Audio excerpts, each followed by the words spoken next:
Your hands are stained red and you've just discovered something that will change humanity forever. Hello, my friends. I'm so glad you're here tonight because we're about to take a gentle journey through one of the most beautiful stories in human history. We're going to explore how different cultures slowly learn to see, name, and understand the colors that paint our world. How simple pigments turned into meaning, memory, and magic. If this slightly meandering reflection helps you unwind after a long day, feel free to follow along, drop a like, and tell me where you're listening from and what time it is for you right now. I love knowing that we're sharing this quiet moment together wherever you are in the world. Now settle in. Draw a little closer to whatever warmth you have near you. Dim your lights if you can. Maybe turn on a fan for some gentle white noise. Let the day fade away. Tonight we're traveling through 40,000 years of human wonder, and we're going to take our time. Before we begin, picture this: a time before synthetic dyes, before science could explain why the sky turns pink at sunset or why some flowers are purple and others yellow. A time when the only colors available were the ones you could dig from the earth, crush from stones, or coax from plants and insects through patience and experimentation. Every color had to be earned. Every shade was a discovery. And here's something that might surprise you. Ancient Greeks had no word for blue. Homer never once described the sea as blue in all of the Odyssey. The sky was bronze. The sea was wine dark, not because they couldn't see blue, but because their language hadn't taught them to notice it as a separate color. What does that mean? It means color isn't just what we see, it's what we've learned to see, and every culture learned differently. This is a story about chemistry and cave paintings, about emperors and insects, about an accidental discovery in a Victorian laboratory that dressed the world in purple. It's about Egyptian artisans who created the first synthetic color, medieval monks grinding stones worth more than gold, and modern neuroscientists discovering that we literally see what our language teaches us to see. It's about the 40,000-year-old conversation between humans and beauty. We'll meet a pigment maker in ancient Egypt whose hands stayed blue for 23 years. We'll stand beside a Chinese indigo farmer teaching her daughters the craft that kept her family alive. We'll witness a 19-year-old chemist in London accidentally create a color that changed fashion forever. We'll follow a neuroscientist and her colorblind daughter as they discover that different ways of seeing can be equally beautiful. But most of all, we'll discover that color is never just color, it's memory. It's meaning. It's the way we've always tried to share what we see with each other, to say, look at this, isn't it beautiful? And hope that someone else understands. So take a deep breath, let your shoulders drop. We're beginning in a cave 40,000 years ago, where someone just discovered that the world's colors don't have to stay where they are. They can be moved, captured, made permanent, and everything is about to change. Outside, the world is locked in ice. Mammoths trudge through snow that never fully melts. The summer barely comes, and when it does, it's brief and precious. But here, deep in this limestone cave, you've made a fire that pushes back the darkness and the cold. And in your hand, you're holding something remarkable. It's a rock, rusty red, heavy for its size, with a texture that feels both rough and smooth at once. You found it 3 days ago by the river, after the rain had washed away soil from the bank and exposed a seam of this strange colored stone. You've seen this red before, of course, in blood, in the sunset, in the clay that sticks to your feet after storms. But this is different. This red belongs to you now. You rub the stone against the cave wall and it leaves a mark. A streak of colour that catches the firelight and seems almost alive, glowing warm against the grey limestone. You make another mark, and another. The motion is satisfying in a way you can't quite explain. Something inside you wants to make these marks, wants to put colour where there was no colour before. The rock is iron oxide, mixed with clay and sand, though those words mean nothing to you yet. What you know is that some deposits make better marks than others. The really good stuff comes from places where water has seeped through iron-rich stone for thousands of years, leaving behind this concentrated rust. You've learned to recognize the spots where the earth bleeds this particular shade of red. Sometimes you have to dig for it. Sometimes you trade for it with the people from the valley on the other side of the ridge who know different sources and different colors. You've given them 3 rabbit pelts for a pouch of especially fine red powder, ground so smooth it feels like water between your fingers. Chemistry without a name for it. Understanding without words. You grind the ochre against another stone, reducing it to powder. Mix it with animal fat from last night's meal. The consistency matters, though you're still figuring out why. Too thick and it clumps, refusing to spread smoothly. Too thin and it runs down the wall before you can shape it into anything meaningful. Trial and error, careful observation of what works and what doesn't. The fat helps it stick, makes it last. You can smell it as you work that animal scent, mixing with the mineral smell of the stone and the smoke from the fire. You've also discovered that burnt bones make black. Charcoal from the fire makes a different kind of black, softer, easier to use. You grind the charcoal fine and mix it with fat. Now you have 2 colors to work with, red and black.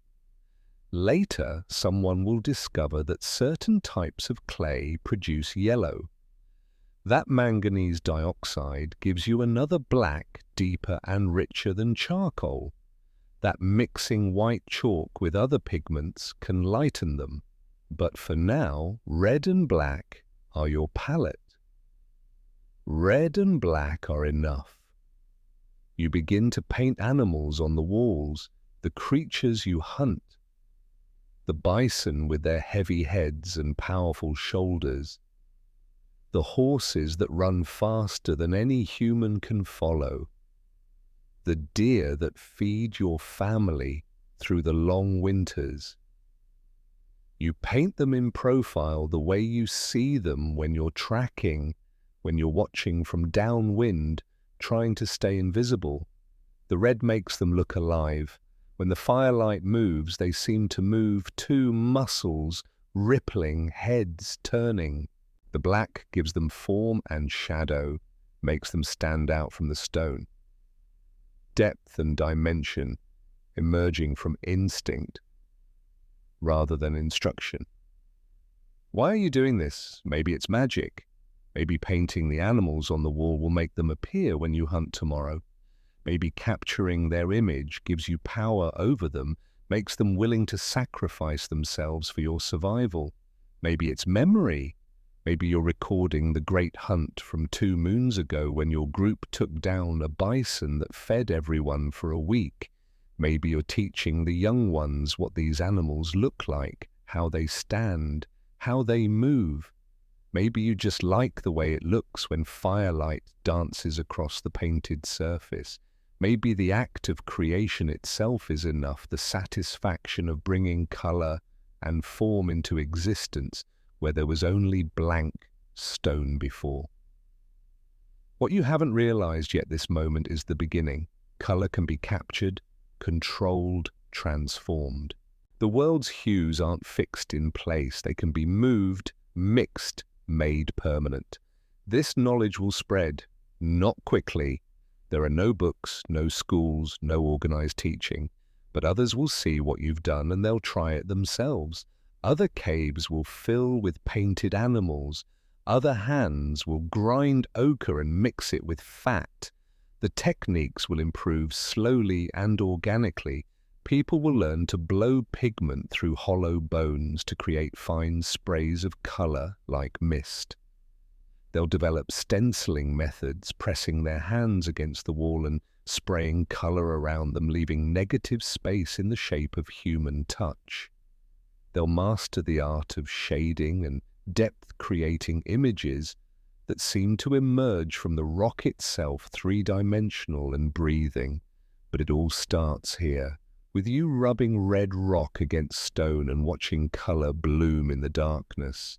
The funny thing about these early pigments is how limited they are and how much people do with them anyway. Blue doesn't exist yet in human hands. That's centuries away, millennia away. Green is barely possible and highly unstable, fading quickly back to yellow or brown. Purple is completely beyond reach, so rare in nature that it doesn't even occur to you to want it. But you don't miss what you've never seen created. The palette of earth tones feels complete because it's all you know. Red, black, yellow, white, brown. These are the colors of the ground beneath your feet, the fire that keeps you warm, the animals that sustain you. These are the colors of survival and life. The seasons turn, children grow, some people die, others are born. And through it all, the paintings continue. Generations add their marks to the walls. Some paintings overlay others, creating palimpsests of image and meaning. The canvas lives and breathes, constantly refreshed and renewed. The oldest images fade into the rock, their pigments absorbed by the limestone or worn away by touching hands. New ones shine bright with fresh color, still sticky with fat, still smelling of effort and intention. No one thinks about preservation or permanence. These aren't museum pieces or treasures. They're just what your people do, as natural as hunting or gathering or sitting around the fire telling stories. Painting because humans paint. It's becoming part of what it means to be human.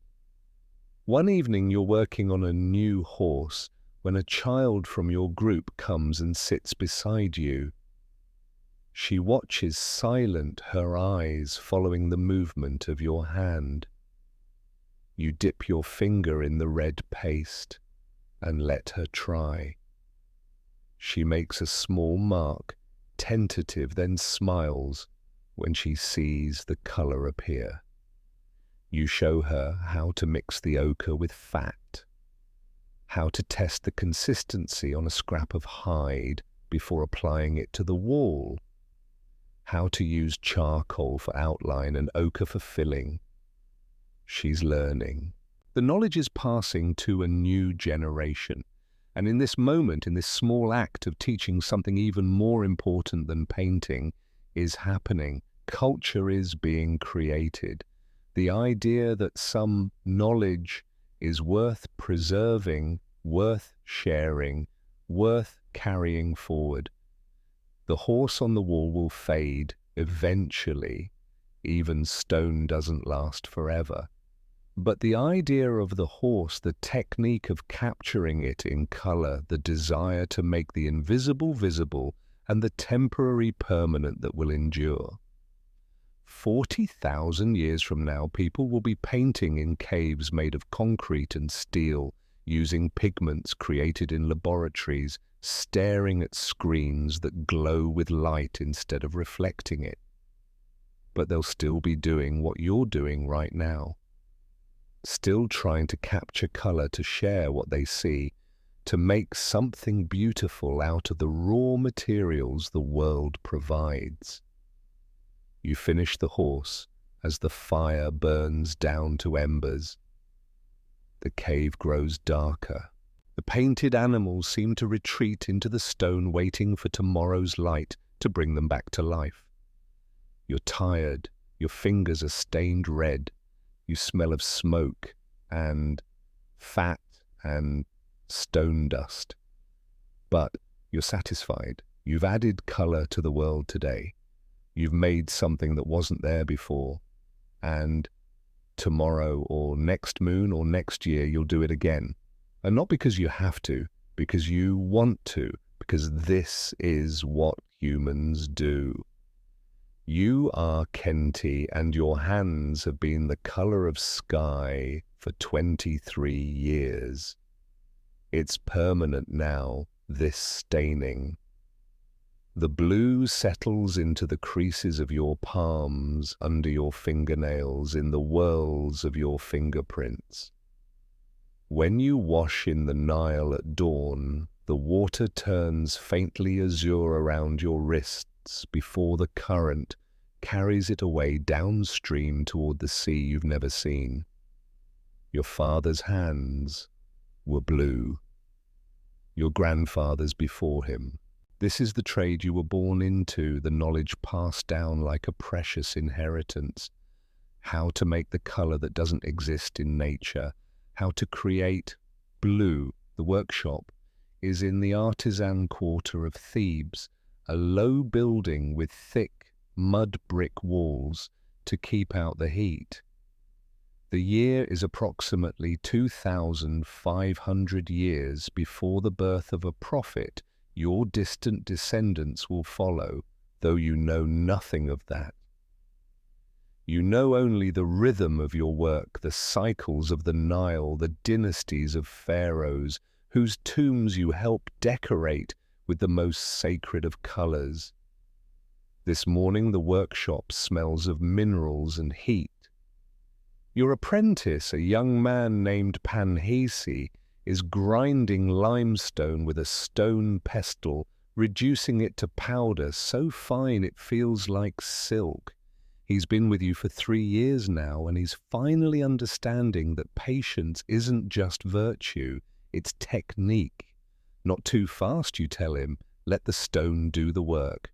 Force it, and you'll make dust that's too coarse. He slows his rhythm, and you nod approval.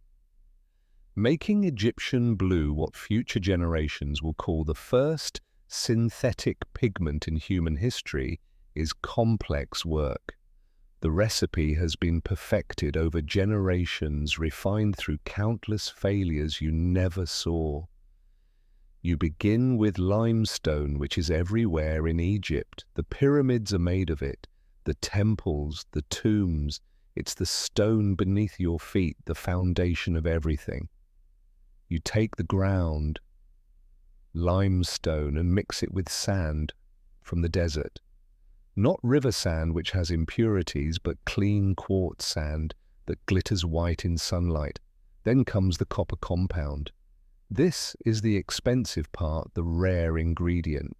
You use malachite ground to powder, or sometimes azurite, both copper carbonates that give you the element you need, and natron, the natural salt that forms in dried-up lake beds, the same substance used to preserve the bodies of the dead.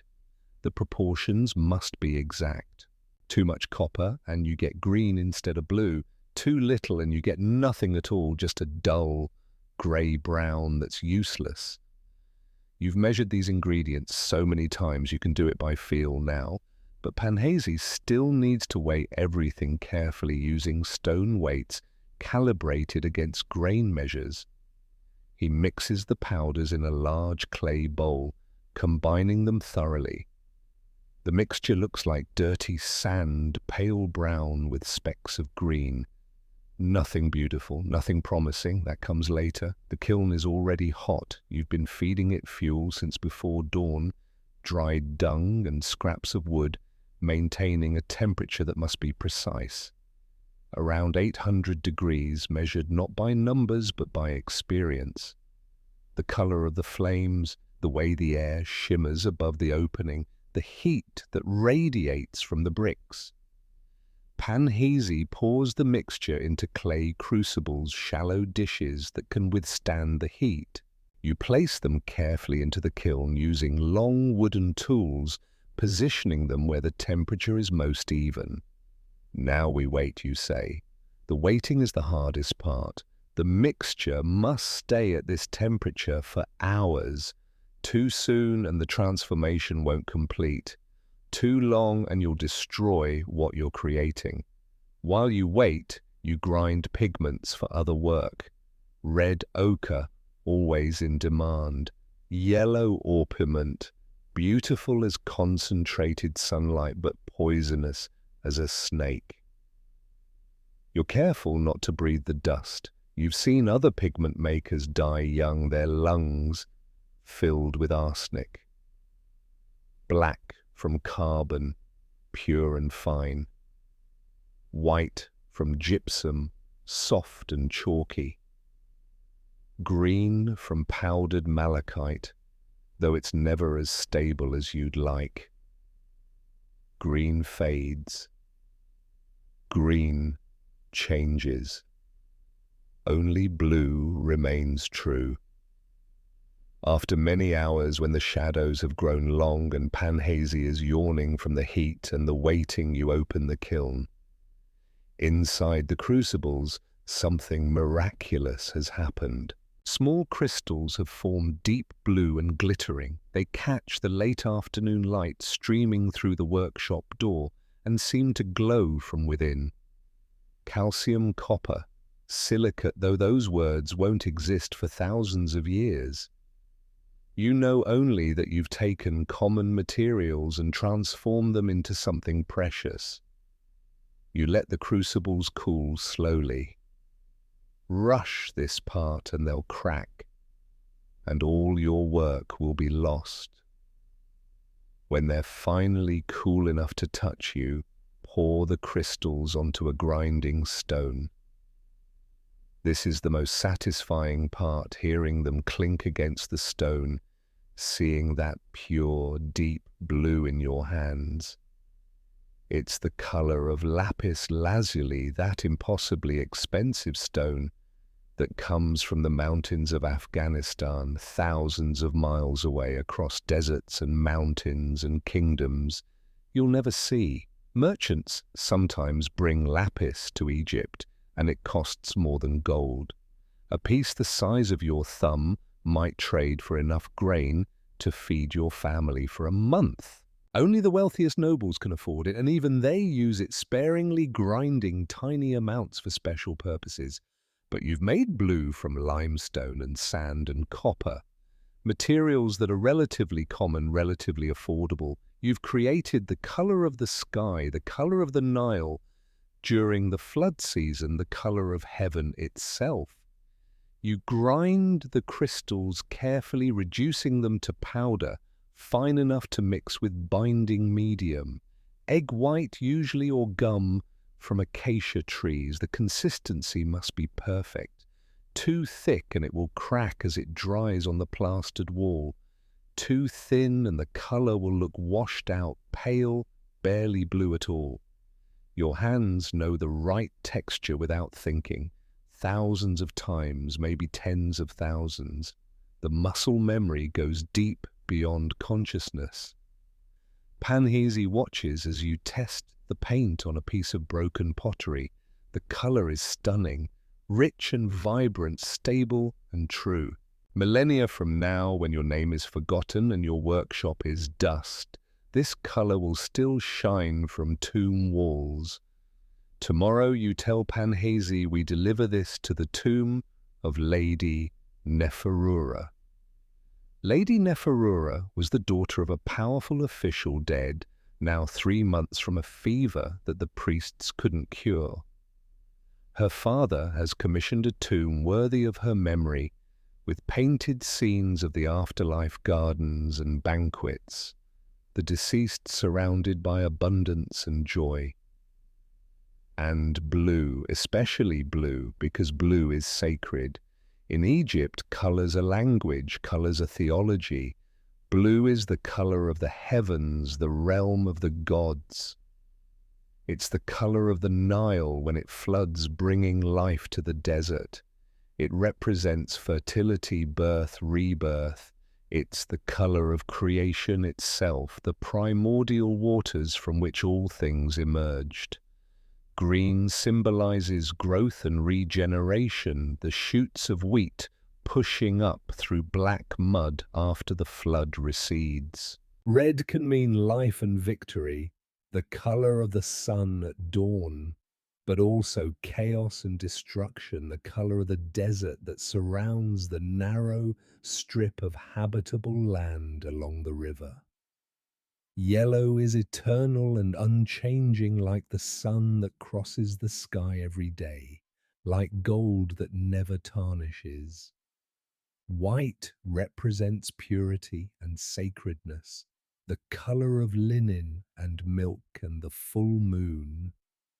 Black is the color of fertile Nile mud, the source of all life in this desert land. Black is not death here, it's possibility richness, the soil from which everything grows. The tomb is cut into rock outside the city in the necropolis, where thousands of the dead sleep in their stone houses. You arrive at dawn with Panhesi and another assistant carrying your pigments in sealed jars, your brushes, your tools. The tomb painter, an older man named Amenhotep, has already laid out the design in red ochre outlines. Your job is to fill in the colors following his specifications exactly. The main scene shows Lady Neferura in the afterlife seated in a garden. There are trees heavy with fruit, pools of water reflecting the skybirds in flight. Servants bring her offerings, musicians play. Paradise frozen in pigment and plaster. Amenhotep points to the sky. Blue, he says, pure blue, the finest you have. You nod. You've brought your best batch ground, fine as flour mixed fresh this morning. You begin at the top of the wall, working methodically. The brush is made from reeds bound together and trimmed to a point. You dip it in the blue paint and apply it in thin, even strokes. The color goes on dark, almost purple, then lightens slightly as it dries. Each brush stroke matters. This is permanent. This will last thousands of years if you do your job properly. Panhesi works beside you on the lower register, painting the blue-green water of the pool. He's using a mixture of blue and green, creating the color of Nile water under sunlight. His strokes are less confident than yours, but they're improving. The work is meditative. Hours pass. The tomb stays cool despite the heat outside, the thick rock protecting you from the sun. You paint, and you think about Lady Neferura, whom you never met. You think about her father, who's paying a fortune for this tomb, this promise of eternal life. Your own eventual death could come tomorrow or in 30 years. No one knows. Will someone paint your tomb? Probably not. You're not wealthy or important. You're just a craftsman, a maker of pigments. But maybe your immortality is in every blue sky you've created, every heaven you've painted. Living forever in your work, anonymous but present. By late afternoon, the sky is complete. You step back and examine it critically. The color is even, no streaks, no thin spots. The blue seems to glow in the lamplight, luminous and perfect. Amenhotep comes to inspect. He studies it in silence for a long moment, then nods. Good, he says. Very good. This is the color of heaven. You feel a flush of pride. Amenhotep is not generous with praise. You pack up your tools as the sun sets outside. Panhazi chatters about the work, excited by the day's accomplishment. You listen with half your attention, tired but satisfied. Walking home through the streets of Thebes, you think about blue. How strange that this color, so rare in nature, almost non-existent, except in sky and water and a few precious stones, has become the most sacred color in your culture. Flowers are rarely blue, animals are rarely blue, the desert is brown and gold, the river is brown with silt most of the year. Even the sky isn't always blue. At sunrise and sunset, it's red and orange and purple. But blue is precious exactly because it's rare, because it requires effort and knowledge and skill to create, because it can't be taken for granted. You arrive home as stars begin to appear. Your wife has saved you dinner bread and beer and onions. Your children are already asleep. You wash your hands in a basin of water, watching it turn blue, then sit down to eat. Your wife looks at your hands. You've been making blue, she observes. Always blue, you reply. She smiles. She's been married to you for 15 years. She knows the rhythm of your work, the cycle of creation and delivery. Lady Neferura's tomb, she asks. You nod. Did it turn out well? The best I've ever made you say. And it's not arrogance. It's simply true. Today's blue was perfect. She touches your stained hands gently. You give them heaven, she says. That's important work. You hadn't thought of it that way exactly. But she's right. You make the afterlife visible. You create eternity in pigment and plaster. Later, lying on your sleeping mat, you think about the cave painters from thousands of years earlier. The ones who first discovered that color could be captured, moved, made permanent. They worked with red and black, the colors of earth and fire. You work with blue, the color of sky and water and gods. Different materials, same impulse, taking the invisible and making it visible. The dynasties will fall, the temples will crumble, the Nile will change its course. But the blue you made today will remain speaking silently to people thousands of years in the future. You close your eyes. Your hands are still blue. Tomorrow you'll dream in colors that don't exist yet. You are Alexios, and you're arguing with your teacher about the sea. It's late afternoon in Athens, and the autumn light slants through the columns of the Stoa where you study. You're 18 years old, training to be a poet, and you've just noticed something strange. Something that's going to bother you for the rest of your life. The wine-dark sea, you say, reading from the scroll of Homer's Odyssey. Why does he call it wine-dark? Your teacher, an old man named Socrates, not the famous one, different Socrates who teaches rhetoric to rich men's sons, looks up from his own reading, because that's what it looks like, he says. Have you been to the coast? Yes, you say. Many times. And the sea is not dark like wine. It's You trail off frustrated. What color is the sea? You can picture it perfectly in your mind, the Mediterranean on a clear day, stretching to the horizon, but you can't name the color. It's not green, though sometimes it has green in it. It's not gray, though on cloudy days it appears gray. It's something else, something you don't have a word for. Blue, you finally say, using a word that barely exists in Greek. The sea is blue. Socrates raises an eyebrow. Blue, that's not a proper color word. Blue is vague. Do you mean dark like the sky at twilight? Or light like...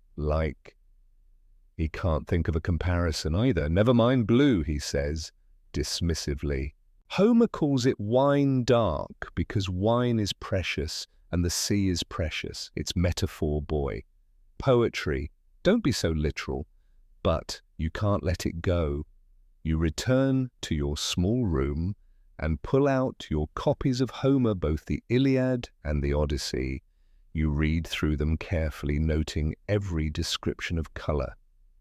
The sea is wine dark. Sometimes it's described as violet. Once it's compared to iron. But it's never called blue. In fact, as you read deeper, the sky is never called blue either. The sky is bronze like a shield.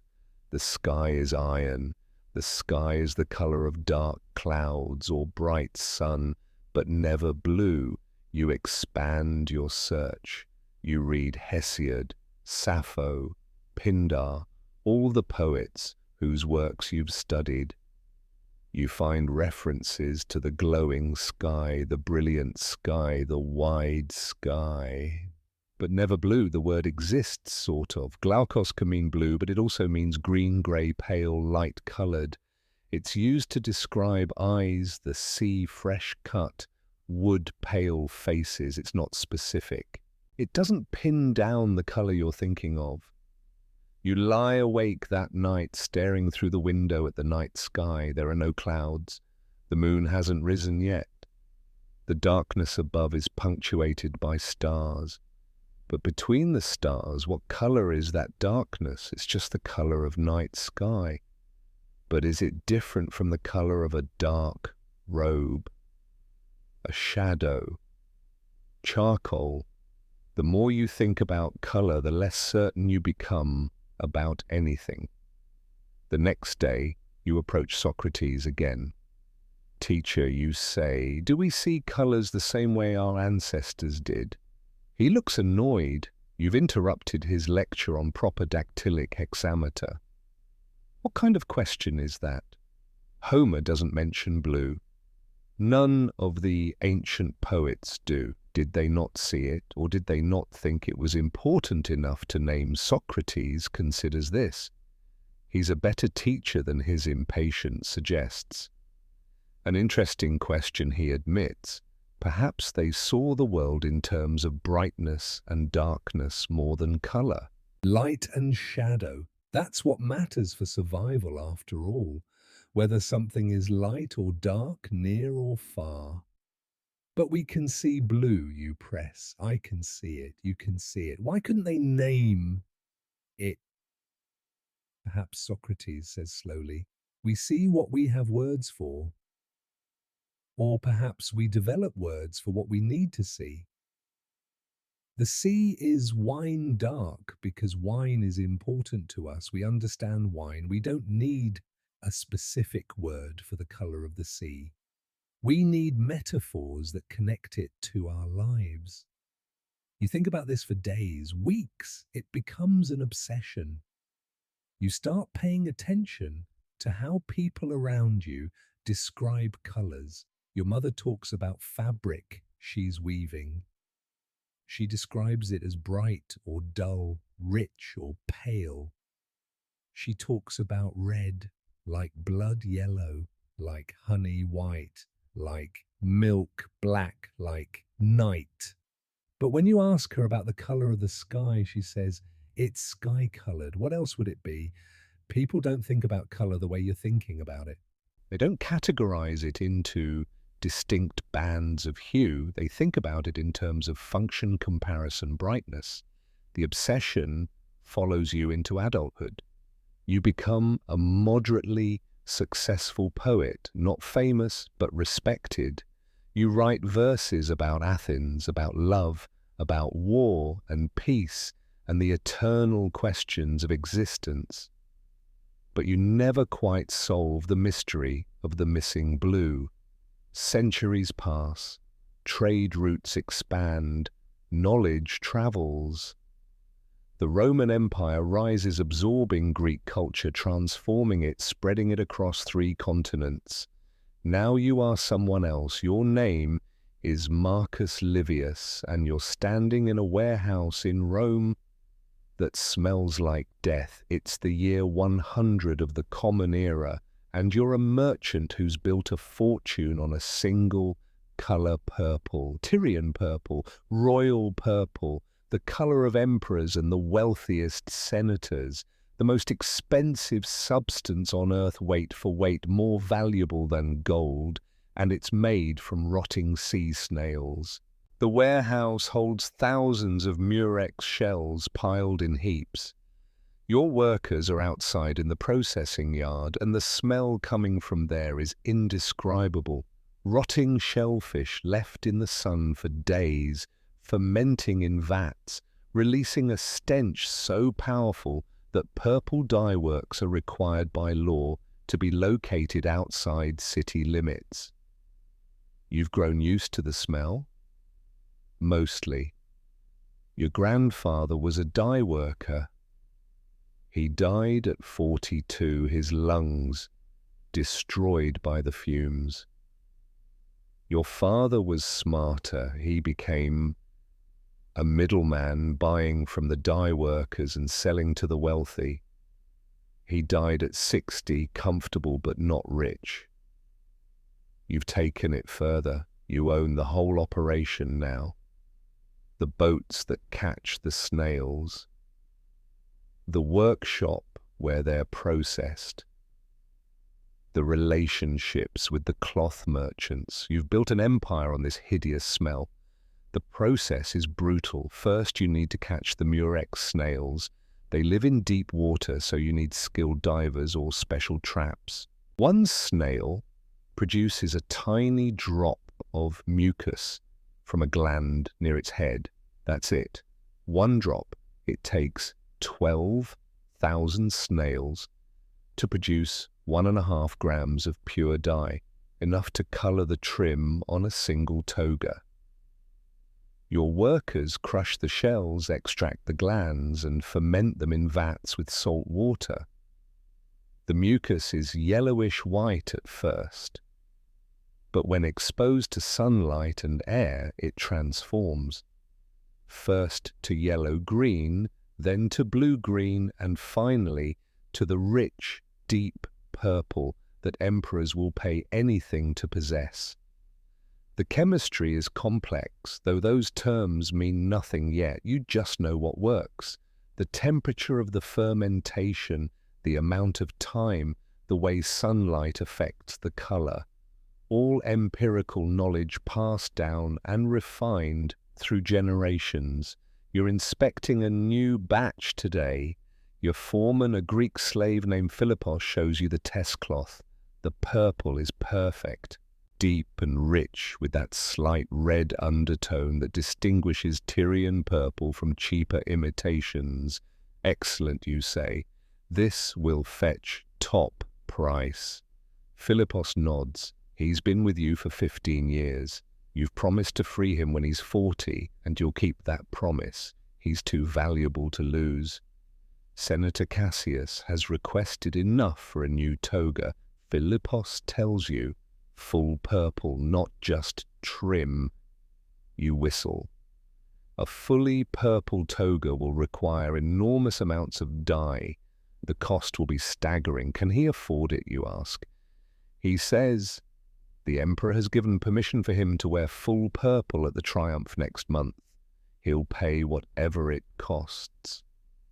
You calculate quickly. The emperor's permission is political theater. Cassius is being honored, elevated. He'll want to make a statement. Money is no object. Tell him 60,000 sesterces, you say. Philippos doesn't blink. He's used to these numbers. He'll pay it. Of course he will. Purple is power. Purple is status. If the emperor says you can wear it, you wear it no matter the cost. You walk through the warehouse, running your hands over stacks of purple-dyed wool. The color is hypnotic. It seems to glow from within, rich and deep, and absolutely distinctive. No other dye looks like this. People have tried to imitate it with combinations of cheaper dyes, red and blue mixed, but it never quite works. Tyrian purple is unique, and that uniqueness is what makes you wealthy. The Romans have better color vocabulary than the Greeks did. You have specific words for different shades of red, different types of blue, caeruleus for dark blue, caesius for light blue, though both words can also mean grey or green depending on context. Latin is more precise than Greek about colour, but it's still organized strangely. Romans think about color in terms of saturation and brightness more than hue. A bright red and a pale red might have completely different names, while bright red and bright purple might be grouped together because they're both intense colors. You've never thought deeply about this. Color is just commerce to you. But sometimes, late at night, you wonder what your grandfather thought about as he stood over the vats, breathing toxic fumes. Did he think it was beautiful, or did he just think it was poison that happened to be profitable? You're wealthy now. You own a villa outside Rome with gardens and fountains and marble floors. You have slaves to dress, you cook for, you entertain you. Your children will never have to stand over a vat of rotting snails, all because of color. Because someone thousands of years ago discovered that these particular snails produced this particular shade, and someone else decided that shade was worth dying for. Literally, purple laws restrict who can wear which shades. The deepest Tyrian purple is reserved for the emperor alone. Lesser purples can be worn by senators with permission. Wearing unauthorized purple can get you executed for treason. Color is hierarchy. Color is law. Color is power made visible. You think about the Greek poet you read once, the one who wondered why Homer never called the sea blue. You dismissed it as philosophical nonsense at the time. But now, standing in your warehouse full of purple, you wonder, do we see colors or do we see status? Do we see hues or do we see meaning? Is purple really different from red, or have we just decided it is because we needed a color that signified power? What you know is that tomorrow Senator Cassius will receive his purple toga. He'll wear it to the triumph, and everyone will know that the emperor favors him, that he's important, that he matters. All because of color extracted from 12,000 rotting snails. You leave the warehouse as the sun sets. The sky's turning colors you don't have names for. Red, yes, but also shades between red and purple, between purple and dark. Beautiful colors, fleeting colors, free colors. Tomorrow you'll sell purple for the price of a small farm. But tonight the sunset belongs to everyone, and you can't help but think that maybe the sunset is more valuable than all the purple in your warehouse. Maybe Homer was wiser than you thought, calling the sea wine dark instead of trying to pin it down with precise color names. And maybe metaphor is better than measurement. Maybe some things are better left unnamed, mysterious, belonging to everyone and no one. You walk home under a sky that's every color and no color, and for once you don't think about profit. You just look at the beauty. Your name is Mei Lin, and the scent of indigo has lived in your hair since you were 7 years old. Not just your hands, though, yes, they're permanently stained that deep, slightly greenish blue, but also your hair, your clothes, even your dreams sometimes smell of the fermentation vats. Sweet and pungent and earthy like the earth itself has been transformed into liquid. You're 41 years old now, and you've been working with indigo for 34 of those years. Your mother taught you. Her mother taught her. This knowledge goes back generations, passed from woman to woman in your family, a lineage of blue. The farm is in Fujian province, southeastern China, where the climate is perfect for Indigofera tinctoria. The plants are already waist-high and it's only late spring. By harvest time in summer, they'll be even taller, their small pink flowers giving way to seed pods. But it's the leaves you want. The leaves contain the magic. Your husband died 3 years ago. Fever sudden and brutal. You buried him in the family plot and kept working because there was no alternative. Your 2 daughters help now. Leanne, the eldest, is 16 and learning the full process. Hua, 12, mostly does harvesting and basic tasks. It's harvest day. You rise before dawn and wake your daughters. The work must be done early before the sun climbs too high. The plants are most potent in the morning, their leaves full of the compounds that will become blue. You move through the fields with practiced efficiency, cutting the plants near the base, leaving the roots intact, so they'll regrow for a second harvest in autumn. The work is meditative, the swish of your blade through stems, the smell of the fresh-cut leaves, green and slightly bitter. By midday, you've harvested enough for the first fermentation. Your daughters help you carry the bundled plants to the stone vats behind your house. These vats have been in your family for over 100 years. Your great-great-grandfather built them, and they've produced blue ever since. You fill the vats with water and submerge the fresh leaves, weighing them down with stones. Then you wait. 3 days usually for the fermentation to begin. The waiting teaches patience, teaches trust in processes you can't see. You know it's ready when the smell changes. The fresh, green scent becomes pungent, almost rotten. The water turns yellowish-green. The leaves have released their indigo and bacteria in the water have begun transforming it. On the 3rd day, you remove the exhausted leaves and beat the liquid. This is the critical part. You have a wooden paddle that your grandmother carved, worn smooth by decades of use. You beat the liquid rhythmically, introducing air, watching the color change. Yellow-green at first, then darker green, then blue-green, and finally blue.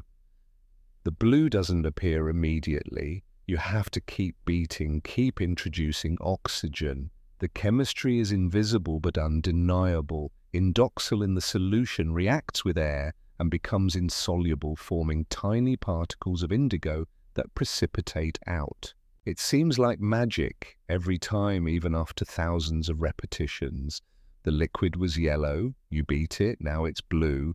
Leanne helps you strain out the indigo particles. They settle at the bottom of the vat like blue mud. You collect them carefully, pressing out excess water, forming the paste into small cakes that you'll dry in the sun. These cakes are worth their weight in silver. Merchants come from hundreds of miles away to buy your indigo. Some of it will stay in China, dyeing the clothing of farmers and merchants and nobles. Some will travel the Silk Road, crossing deserts and mountains to reach Persia, Arabia, and eventually Europe.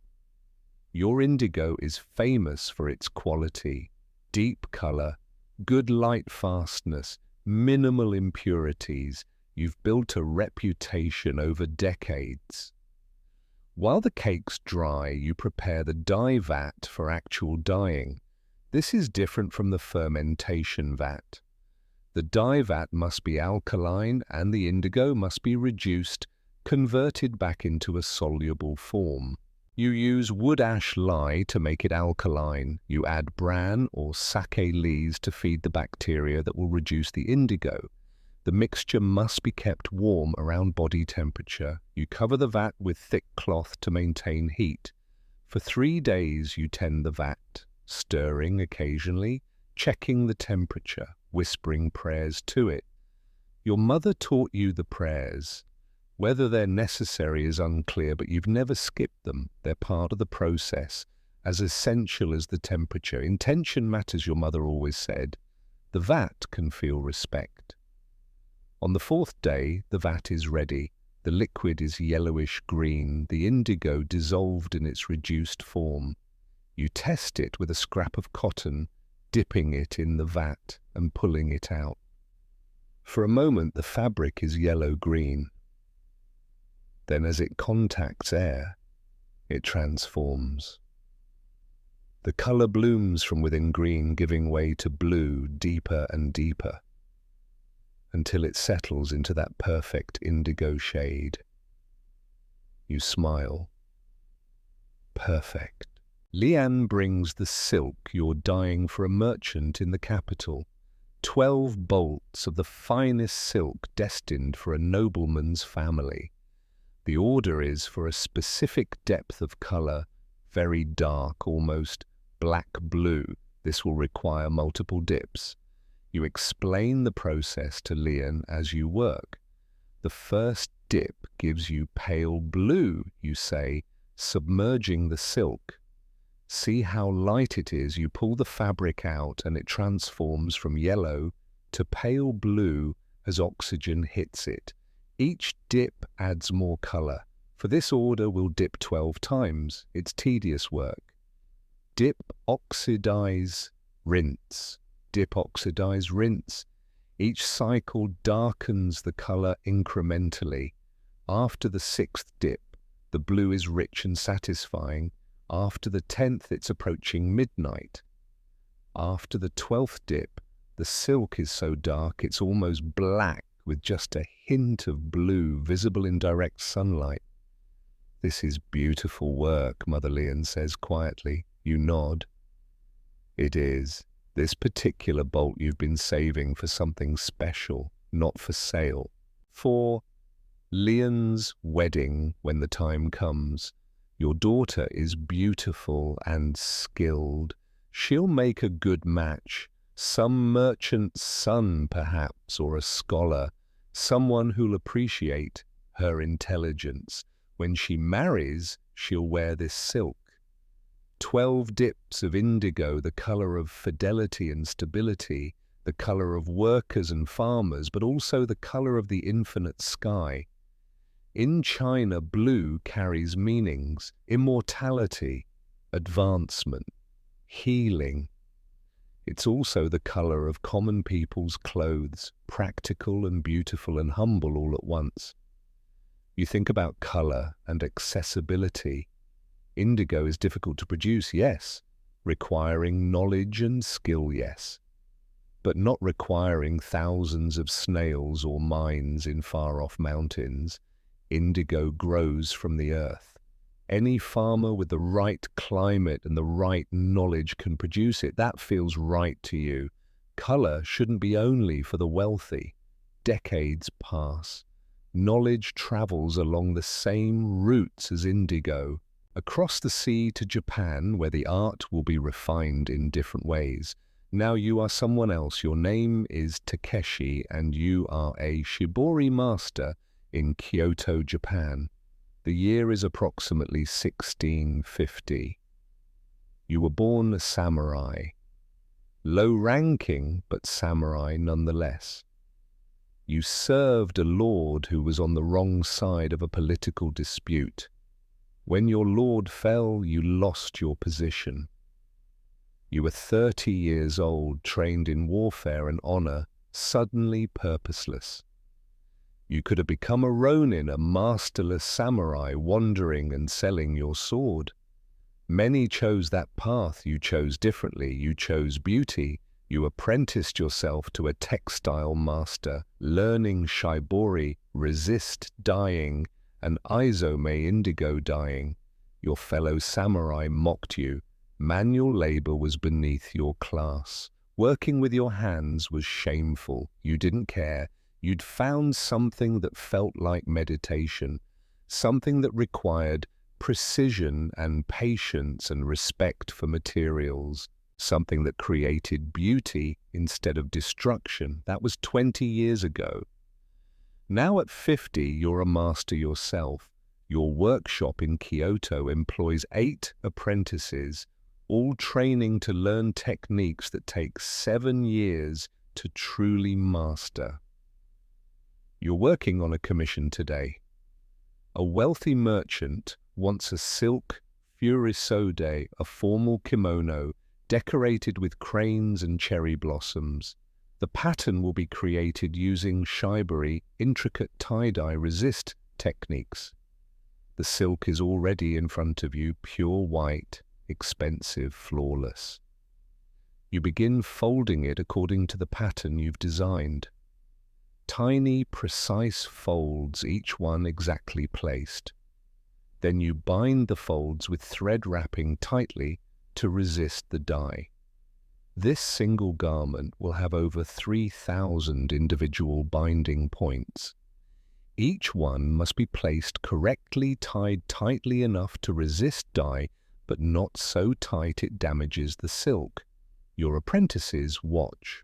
The youngest, a boy of 14, asks, "Master, how do you remember where each binding goes?" You don't answer immediately. You finish the binding you're working on, check the tension, adjust it slightly. "I don't remember," you finally say. "My hands remember." This is beyond thinking. It's true. After 20 years, the knowledge lives in your muscles, your intuition. You could do this in darkness and it would turn out the same. When the binding is complete, a process that takes 3 weeks, you'll dip the entire garment in indigo. The bound areas will resist the dye. When you untie them, they'll remain white, creating the pattern. But that's weeks away. For now, you tie tiny knots in silk, thousands of them, creating invisible art that will only become visible through the transformation of indigo. Your apprentices return to their own work. You continue tying, thinking about your old life as a samurai. There's more honor in this, you've decided, more discipline. Swordsmanship requires years of training, yes, but it results in destruction. This requires equal training, equal precision, equal dedication, and it results in beauty. The samurai class loves your work precisely because it embodies their values. Restraint, precision, elegant simplicity. The blue-on-white aesthetic appeals to the warrior philosophy. No unnecessary ornament, no showing off, just perfect execution. You've created furisodes for lords, hakamas for high-ranking officials. Even the shogun himself owns a garment you made, though you're too humble to advertise this. Your work will outlast you. These silks will be treasured for generations, passed down as family heirlooms. Long after your hands can no longer tie knots, these patterns will exist. You think about the Chinese woman you've never met, her never will, but you know her through her craft. Mei Lin, perhaps, or someone like her, whose indigo you use, carried by traders across the sea. Her work is in your work, connected across miles and years by blue. This is what color does. It connects, it transcends. You finish another binding and move to the next.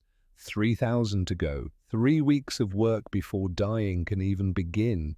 Time is part of the process. Patience is part of the art. You tie another knot and another and another, and slowly, invisibly, beauty takes form. You are Brother Domenico, and you're grinding a stone that costs more than a human life. The monastery scriptorium is quiet except for the sound of your pestle against mortar. The other monks have finished their copying work for the day. It's just past Vespers, and most of the brothers are in the chapel or the refectory. You've stayed behind because this work can't be rushed, and you've learned to cherish these hours alone with your pigments. The stone is lapis lazuli, and the small chunk you're grinding came from Afghanistan 5,000 miles away. It traveled through Persian deserts, across Turkish mountains, through Venetian trading ports, and finally to this Franciscan monastery outside Florence. The journey took 2 years. The cost was approximately 50 gold florins. 50 florins could feed a family for 3 years, could buy a small farm, could ransom a nobleman from captivity. You're using it to make paint. You grind carefully, reducing the brilliant blue stone to powder finer than flour. The technique is specific. You can't rush it. Grind too aggressively and you'll generate heat that can damage the pigment. You must use a gentle circular motion, patient and meditative. The powder accumulates slowly. After an hour, you have perhaps a tablespoon. You'll need to grind for another hour to get enough for today's work. You're 63 years old. You've been a monk for 45 years, an illuminator for 43. Your eyesight is failing.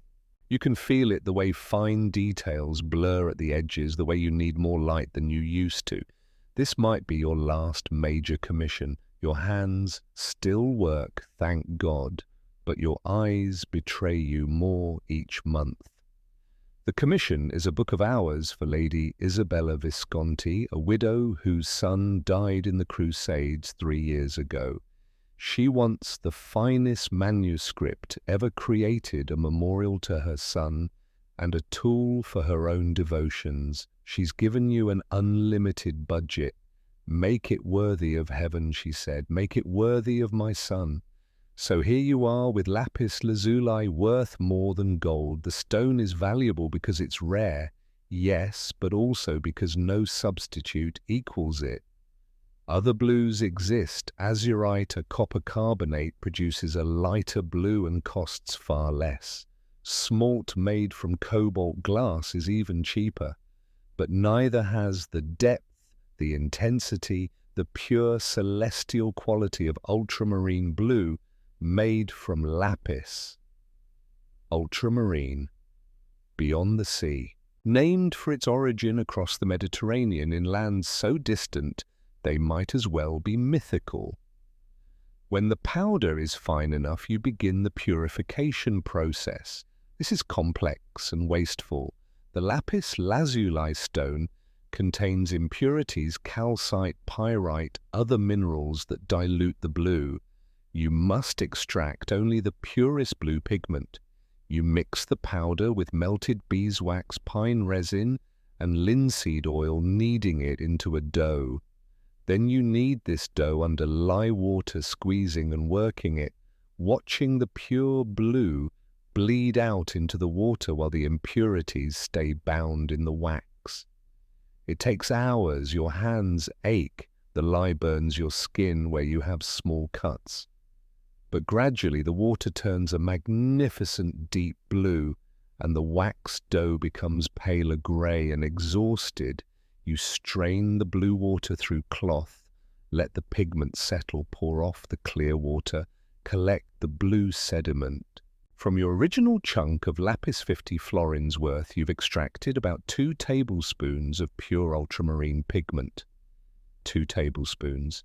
Enough to paint perhaps 3 manuscript pages with solid blue backgrounds, or to add blue accents to 20 pages. You understand why illuminators reserve this color for the most sacred subjects. The Virgin Mary's robes, the heavens, the most important decorative borders. You literally cannot afford to waste it.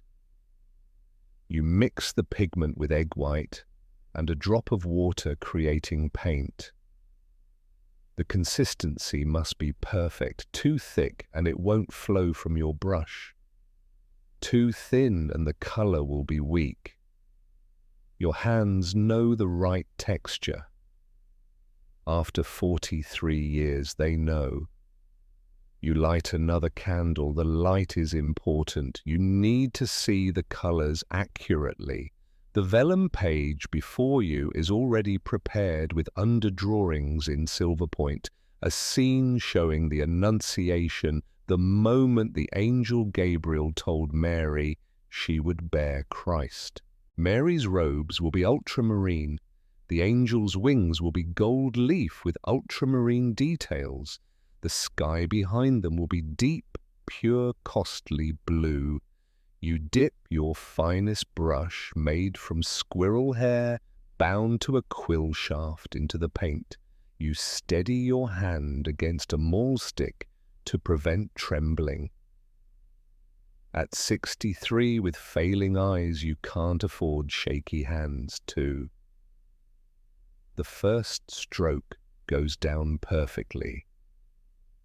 The blue is stunning. Deeper than sky, richer than sapphire. This is the color of heaven itself, the color of divine grace made visible. You work slowly, filling in Mary's robe with careful, even strokes. Each brush stroke is a prayer.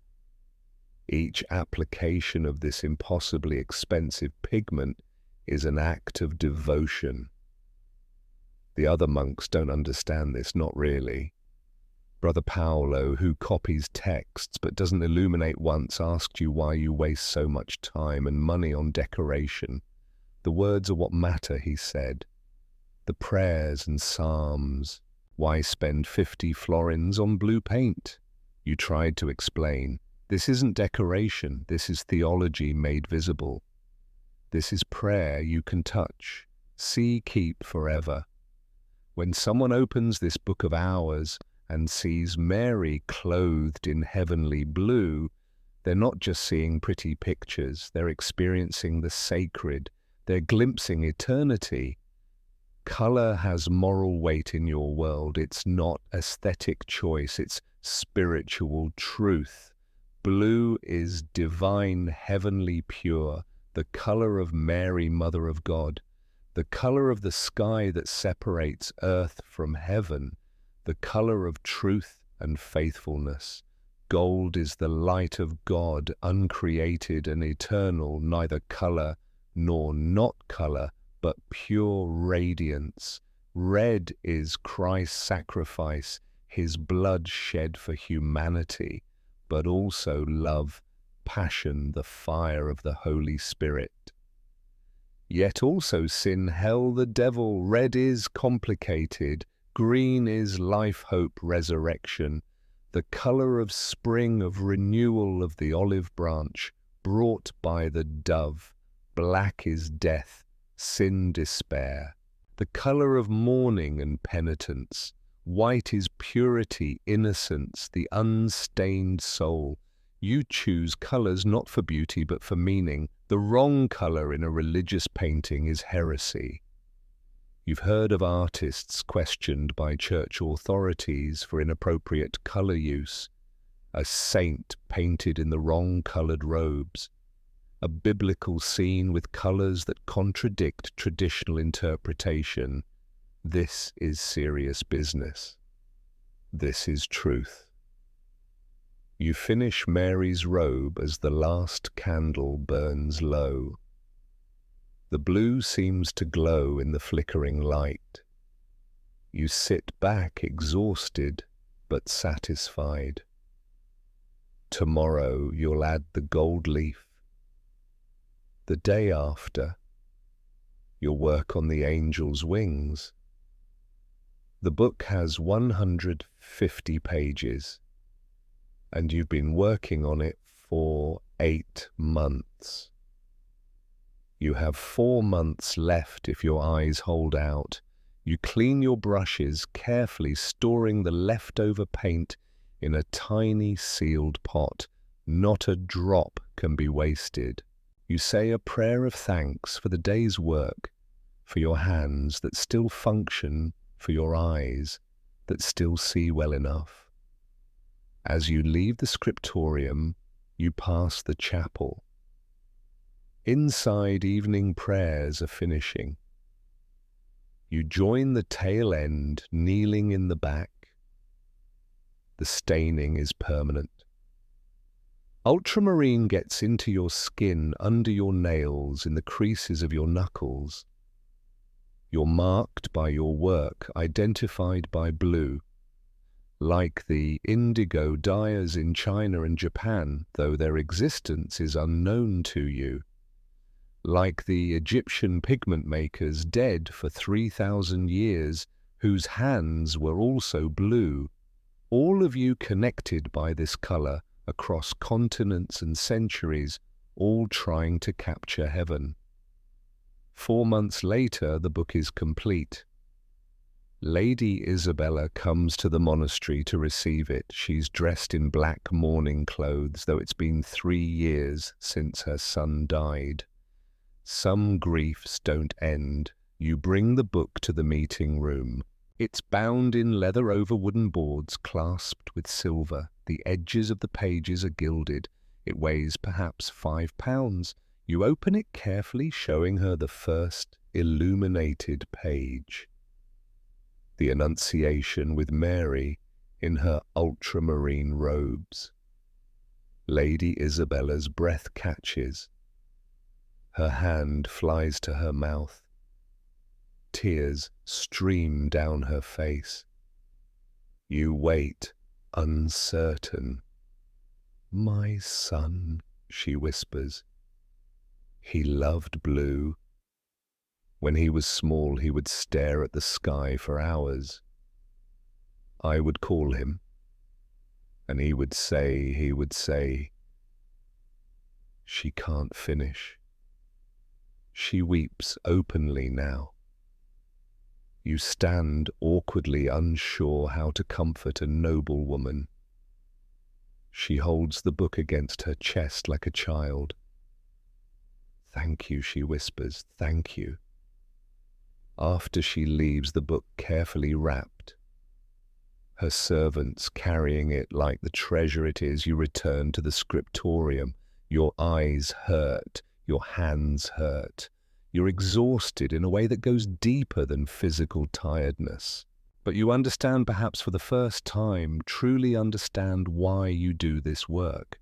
Transforming grief into beauty, making love visible, creating something that will outlast pain, outlast death, outlast everything except the color itself.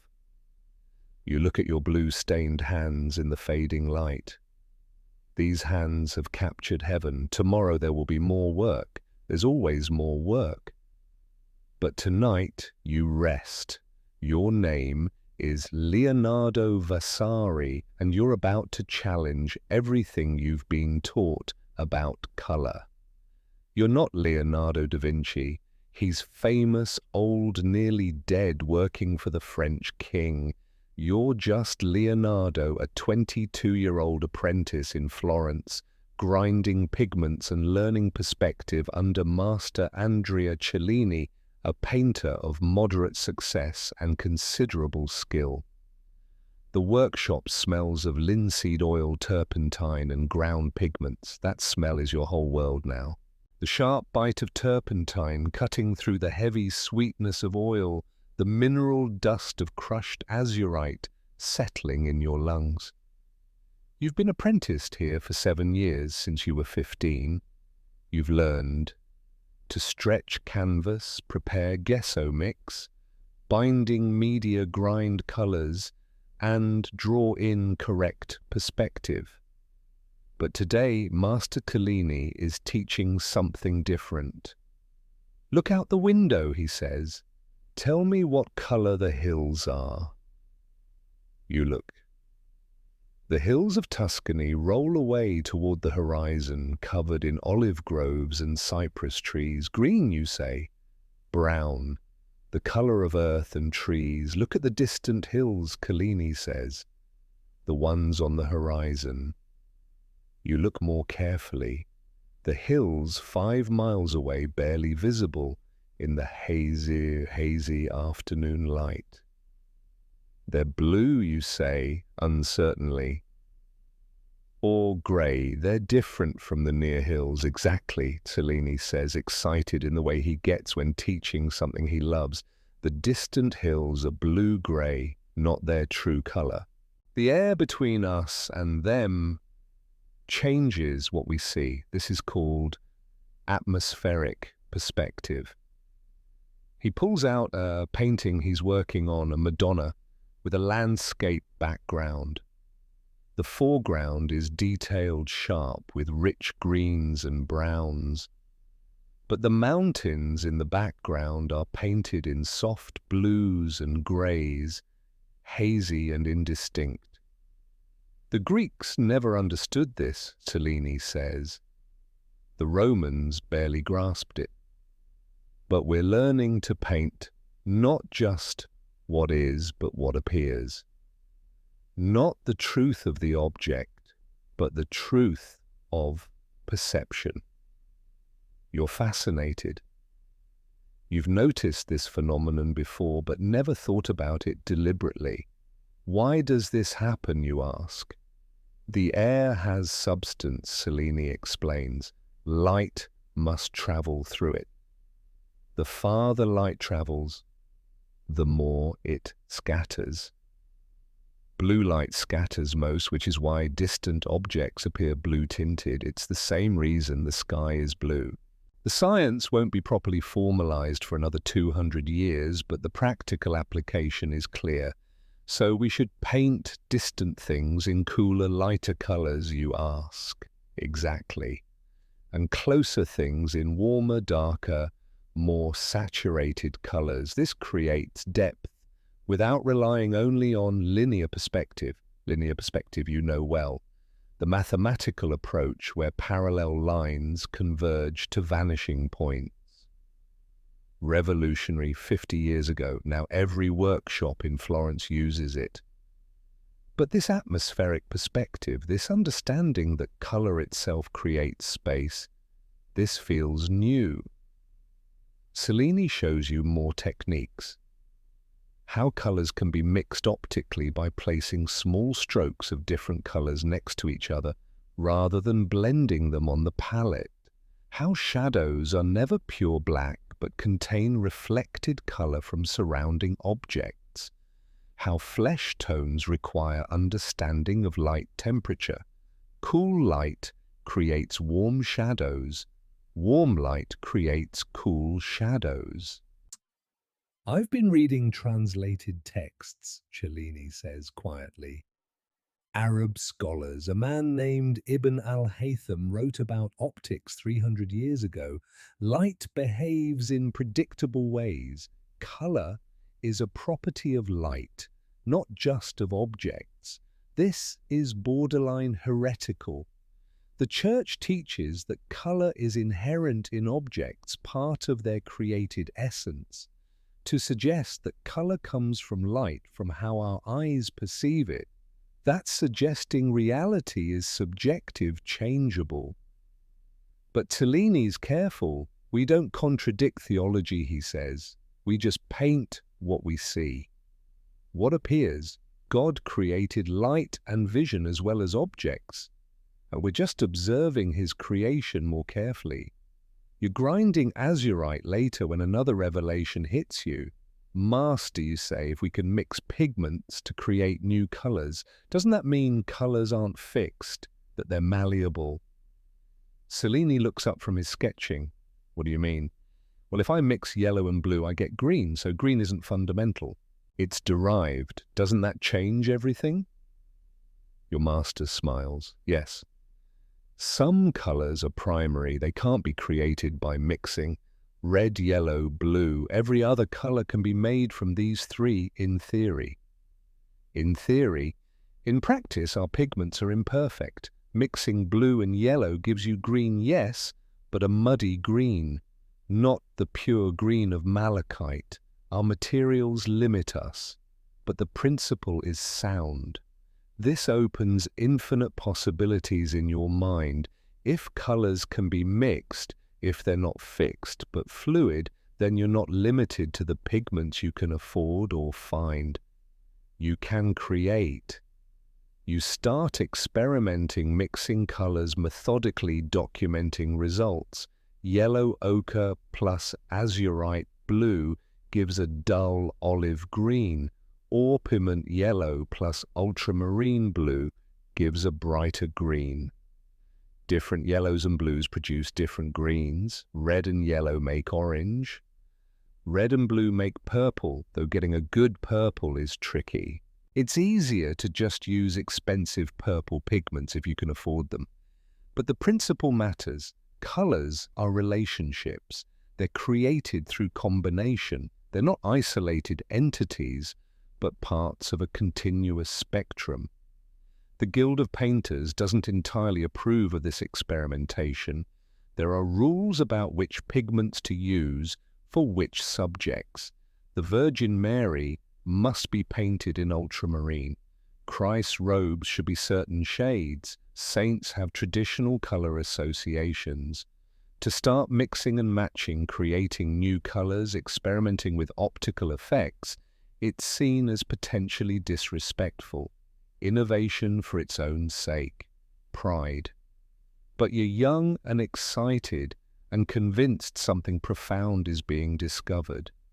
You're commissioned to paint an altarpiece for a small church in the countryside, a nativity scene, traditional subject standard composition. But you want to use the new techniques, atmospheric perspective, color mixing, light from a single source creating unified shadow and highlight. You work on it for 3 months in the workshop. The bristles of your brush drag across canvas, leaving trails of wet pigment that catch the afternoon light. The linseed oil smell fills your lungs. Your fingers are cramped from holding the brush in the same position for hours. Your back aches from hunching over the easel. But the painting is coming alive. You paint the background landscape with careful atmospheric perspective, the hills around Bethlehem receding in blue-gray haze. You paint the light from the Christ child illuminating all the faces around him, creating dramatic chiaroscuro effects. You mix colors to create smooth gradations, modeling forms three-dimensionally. The Virgin's robes are ultramarine as required, but you modulate it with white and shadow, making it feel dimensional rather than flat. You add a greenish tint to the shadows, reflecting light from the landscape. You're proud of it. It's the best work you've ever done. The unveiling is complicated. The church elders gather to see the finished altarpiece. Some are moved to tears by the beauty. Others are suspicious. Why is the background blue? Old Father Tommaso demands. The hills of Judea are not blue. I've been on pilgrimage, I know. You try to explain atmospheric perspective. It's not that the hills are blue, Father. It's that distance makes them appear. Appears, he interrupts. Truth doesn't change based on appearance. A younger priest, Father Giuliano, steps in, but Leonardo has captured how we see. This makes the divine light feel real. The debate continues for an hour. Finally, they decide to accept the work, but with reservations noted in their records. Innovation must be watched carefully. You're simultaneously validated and chastened. Walking home that evening, you think about resistance to new ways of seeing. The Greeks didn't name blue. Medieval painters used flat, symbolic colors. Now you're trying to paint light and atmosphere and optical truth, and even this meets suspicion. What will painters 100 years from now discover that you can't imagine? What ways of seeing color are you blind to? You look at the sunset, the gradations of color from yellow-white sun to orange to red to purple to blue, the way the colors blend seamlessly, the way light transforms everything it touches. You can paint this better now than you could a year ago, but you still can't paint it perfectly. Your pigments are inadequate. Your understanding is incomplete. But you're getting closer. Every generation will get a little closer. You arrive at your small room above a baker's shop. You light a candle and sketch the sunset from memory noting the color transitions, thinking about how to mix pigments to approach those hues. Tomorrow, you'll grind more azurite, you'll experiment with new mixing ratios, you'll try to capture light, you'll fail partially, but you'll fail better than yesterday. And eventually, someone building on your work will succeed. Knowledge grows this way, slowly, through generations of people trying, failing, learning, sharing. You're part of that chain now. You blow out the candle and sleep. Tomorrow there will be more color to discover. Your name is William Hartley. You're 19 years old, and you've just accidentally changed the world. The year is 1856. You're standing in a laboratory at the Royal College of Chemistry in London, staring at a flask containing black sludge. This is supposed to be quinine, the anti-malarial drug that the British Empire desperately needs for its colonies. Instead, it's worthless tar. You're about to clean out the flask and start over when something makes you pause. You're assisting Mr. William Perkin, a brilliant young chemist who's obsessed with synthesizing quinine from coal tar. Everyone says it's impossible, but Perkin thinks the molecular structure might allow it. He's been trying different approaches for months. This particular experiment involved oxidizing aniline, a compound derived from coal tar. The result is this black mess. You add alcohol to dissolve the sludge, intending to clean the flask. The alcohol turns deep purple, beautiful purple, intense, vibrant purple like nothing you've ever seen. "Mr. Perkin," you shout. "Come look at this." Perkin comes over, annoyed at the interruption. Then he sees the purple solution and goes very still. "Test it on fabric," he says quietly. You find a scrap of silk in the supply cabinet. You dip it in the purple solution. The fabric drinks the color eagerly. You rinse it under water. The color doesn't wash out. You hang it to dry. The color doesn't fade. You both stare at it. "We've failed to make quinine," Perkin says slowly. "But I think we've succeeded at something else entirely. You're from a poor family. Your father works in textiles, a dyer whose lungs have been slowly destroyed by the chemicals he works with. His hands shake now. His cough wakes the household at night. He's 43 and looks 60. You've seen the cost of traditional dyeing, the labor, the expense, the health consequences. Natural dyes are difficult. Indigo requires fermentation vats and careful chemistry. Madder root for red requires extensive processing. Cochineal insects must be crushed by the thousands to produce scarlet. Tyrian purple from sea snails costs a fortune, and almost all natural dyes fade eventually. They wash out. They require mordants, metal salts that fix the dye to fabric, which are often toxic. A synthetic dye that's vibrant, permanent, and easy to apply, that could revolutionize everything. Perkin is thinking the same thing. "We need to patent this," he says immediately. "But you're supposed to be researching quinine," you point out, "for the college." "Will they let you patent a side discovery?" Perkin thinks for a moment. "I'll resign from the college. We'll start our own company." You stare at him. "You're 18 years old. I'm 19. We're students. How are we going to start a company?" "My family has some money," Perkin says. "Not much, but enough to lease a building, buy equipment. You know textiles through your father, i.e. chemistry. We can do this." It's insane. It's completely insane. "I'm in," you say. "Your father is less enthusiastic. You're giving up your education to make dye," he says, then dissolves into coughing. "When he recovers, you're throwing away your future. I'm creating my future." You argue, "This is revolutionary. Synthetic dyes could replace all the natural dyes. No more fermentation vats, no more toxic fumes, no more fading. Your father coughs again, wet and rattling. Natural dyes have worked for thousands of years, he says, when he can speak. Why change? Because they're killing you, you burst out. Look at yourself. You can barely breathe. He's silent. This could be better, you say quietly.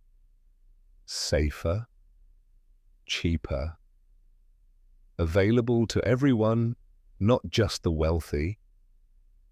He sighs. Your mother won't approve. I know. She'll think you're being foolish.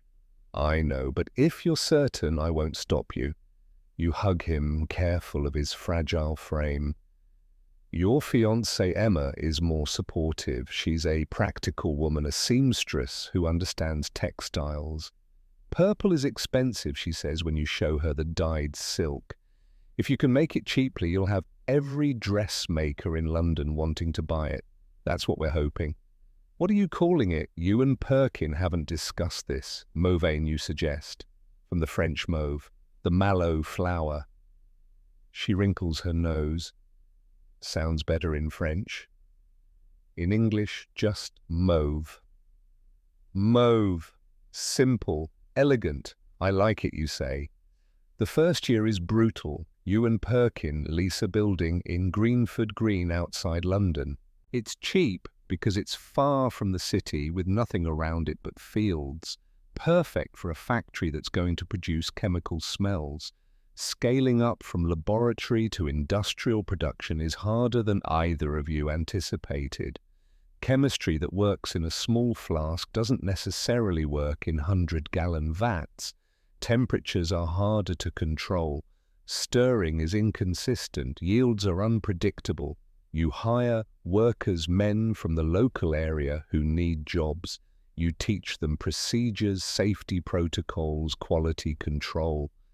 The smell is terrible. Coal tar is foul to begin with. The chemical reactions produce fumes that sting your eyes and burn your throat. You design better ventilation, but it's never enough. Workers get sick. One man develops a persistent rash.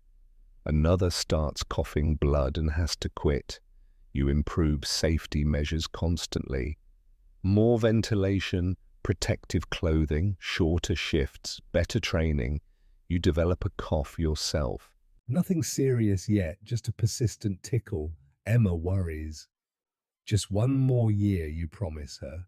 Once we're established, I'll hire a manager. I won't need to work in the factory itself. She doesn't look convinced. The product works, though. The mauve dye is everything you hoped. Vibrant, permanent, easy to apply. Textile manufacturers start buying it. Then in 1858, something remarkable happens. Queen Victoria wears a mauve gown to the royal exhibition. Suddenly, mauve is fashionable. Everyone wants it. Mauve mania sweeps through England, then Europe. Every woman who can afford it wants a mauve dress, mauve ribbons, mauve accessories. You can barely keep up with orders. You expand the factory, hire more workers, increase production. The money starts flowing in. By 1860, you're wealthy. Actually wealthy. You've moved from your rented room to a comfortable house. Emma has servants now.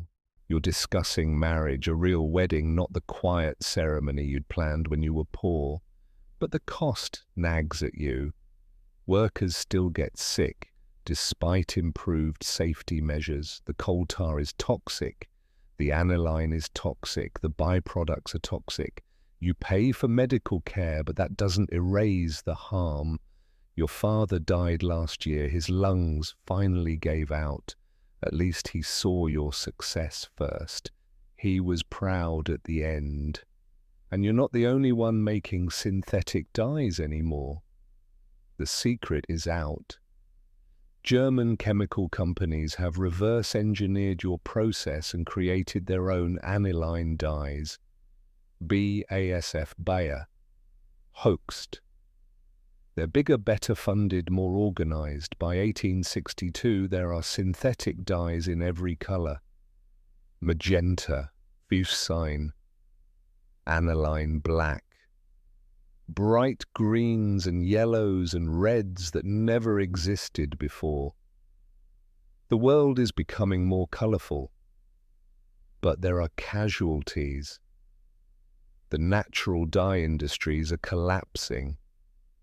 Indigo farmers in India are losing their livelihoods. Thousands of people whose families have grown indigo for generations suddenly can't compete with cheap, synthetic indigo.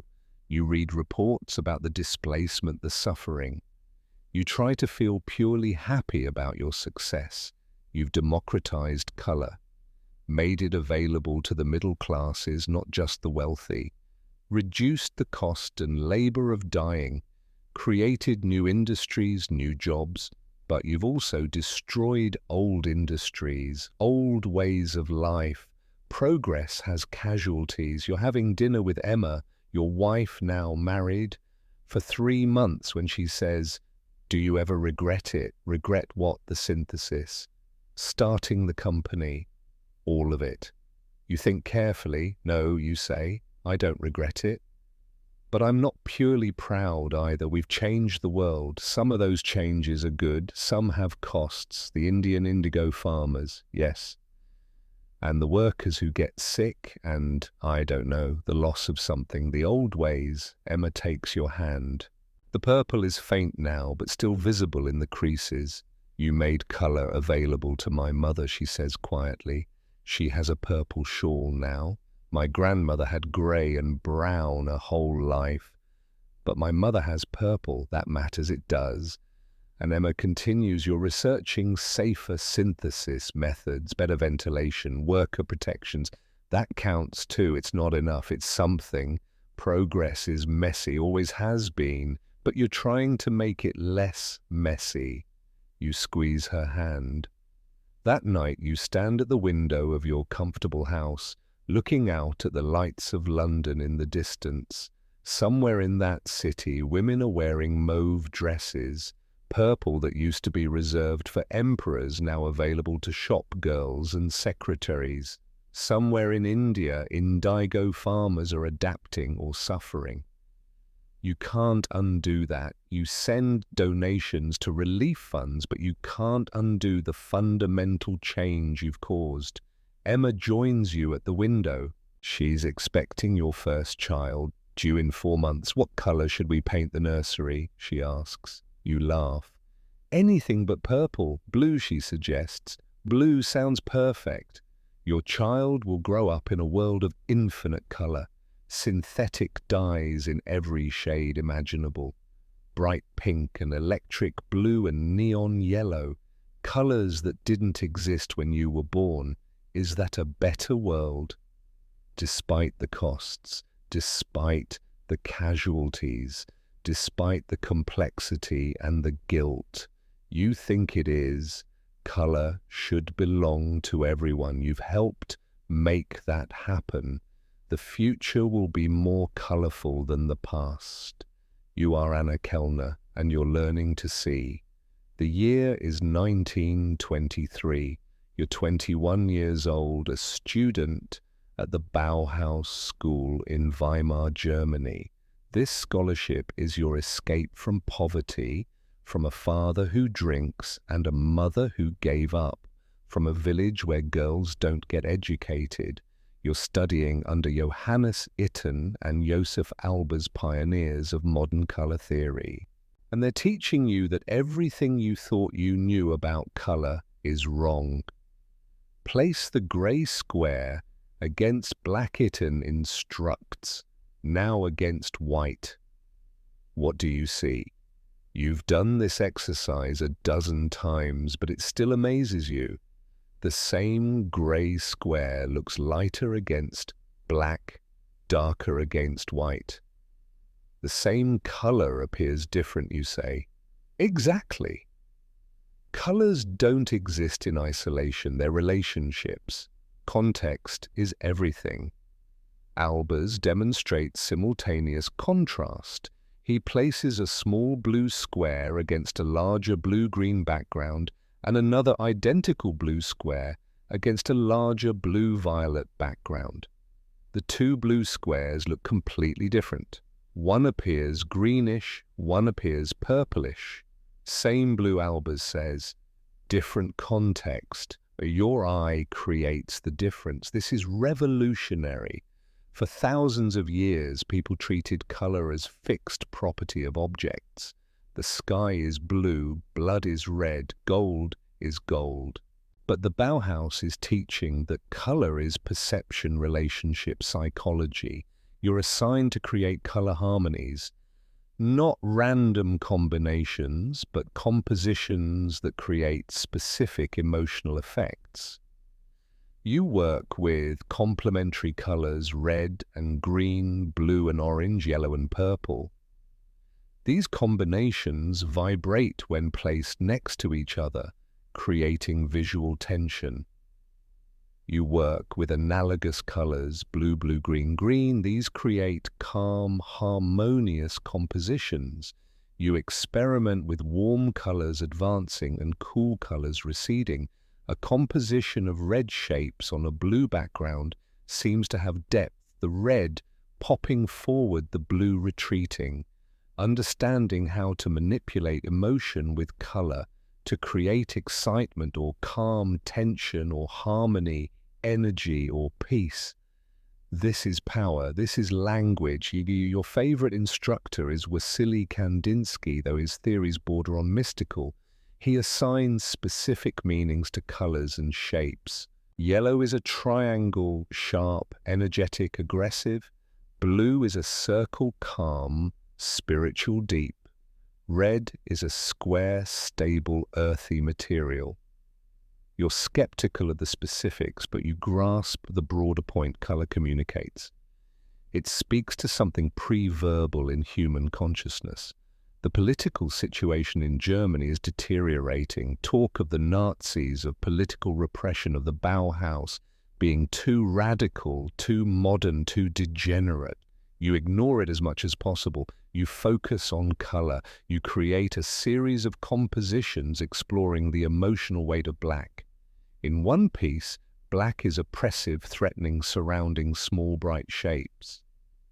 In another, black is elegant, sophisticated, a background that makes colors glow. Same color, different meaning based on context and composition.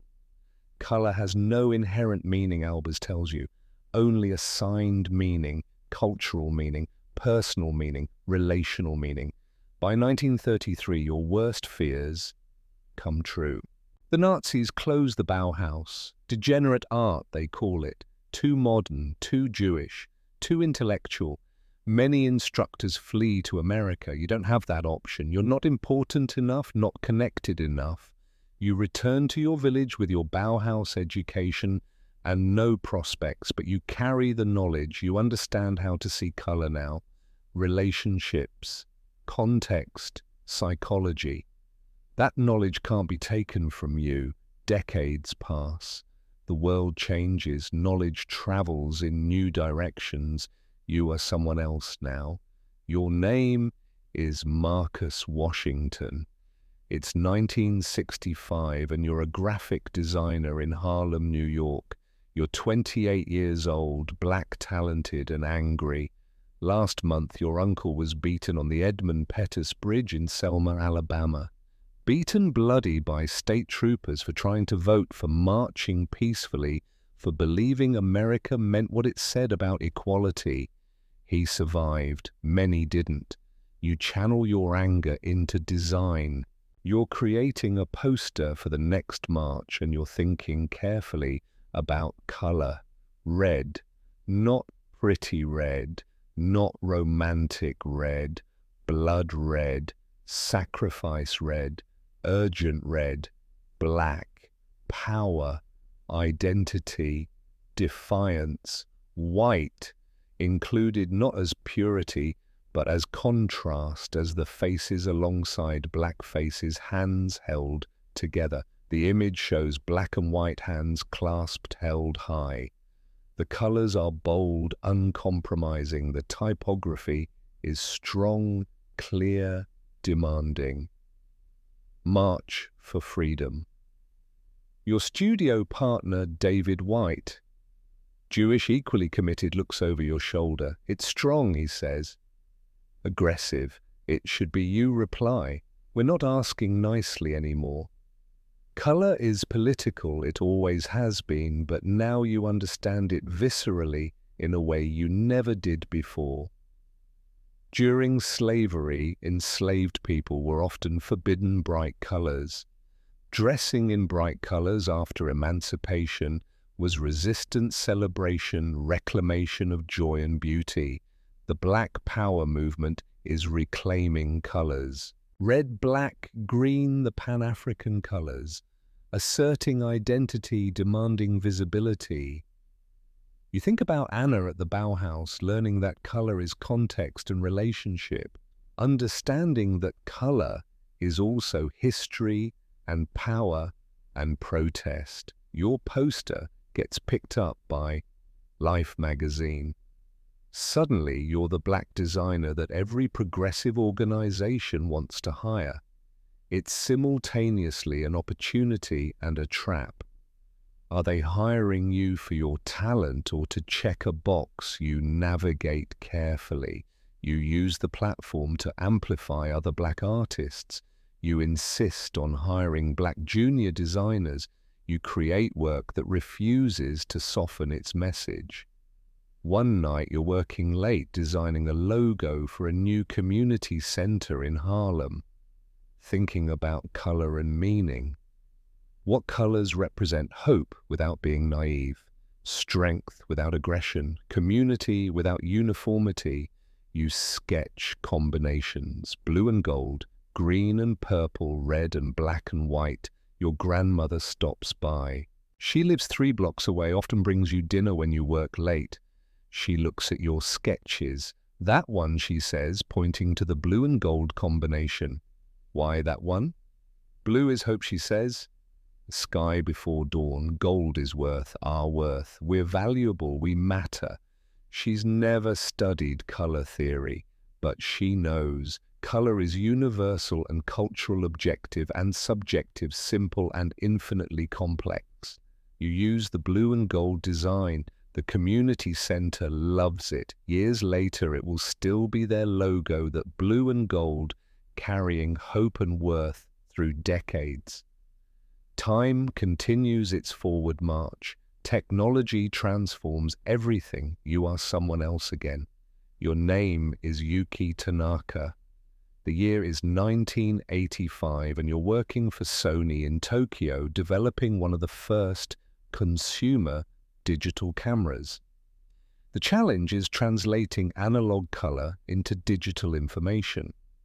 RGB color model combinations of red, green and blue light create all other colors. But digital color looks wrong. Too flat, too bright. Not like film, you're writing algorithms to make digital color feel natural. But natural is culturally specific.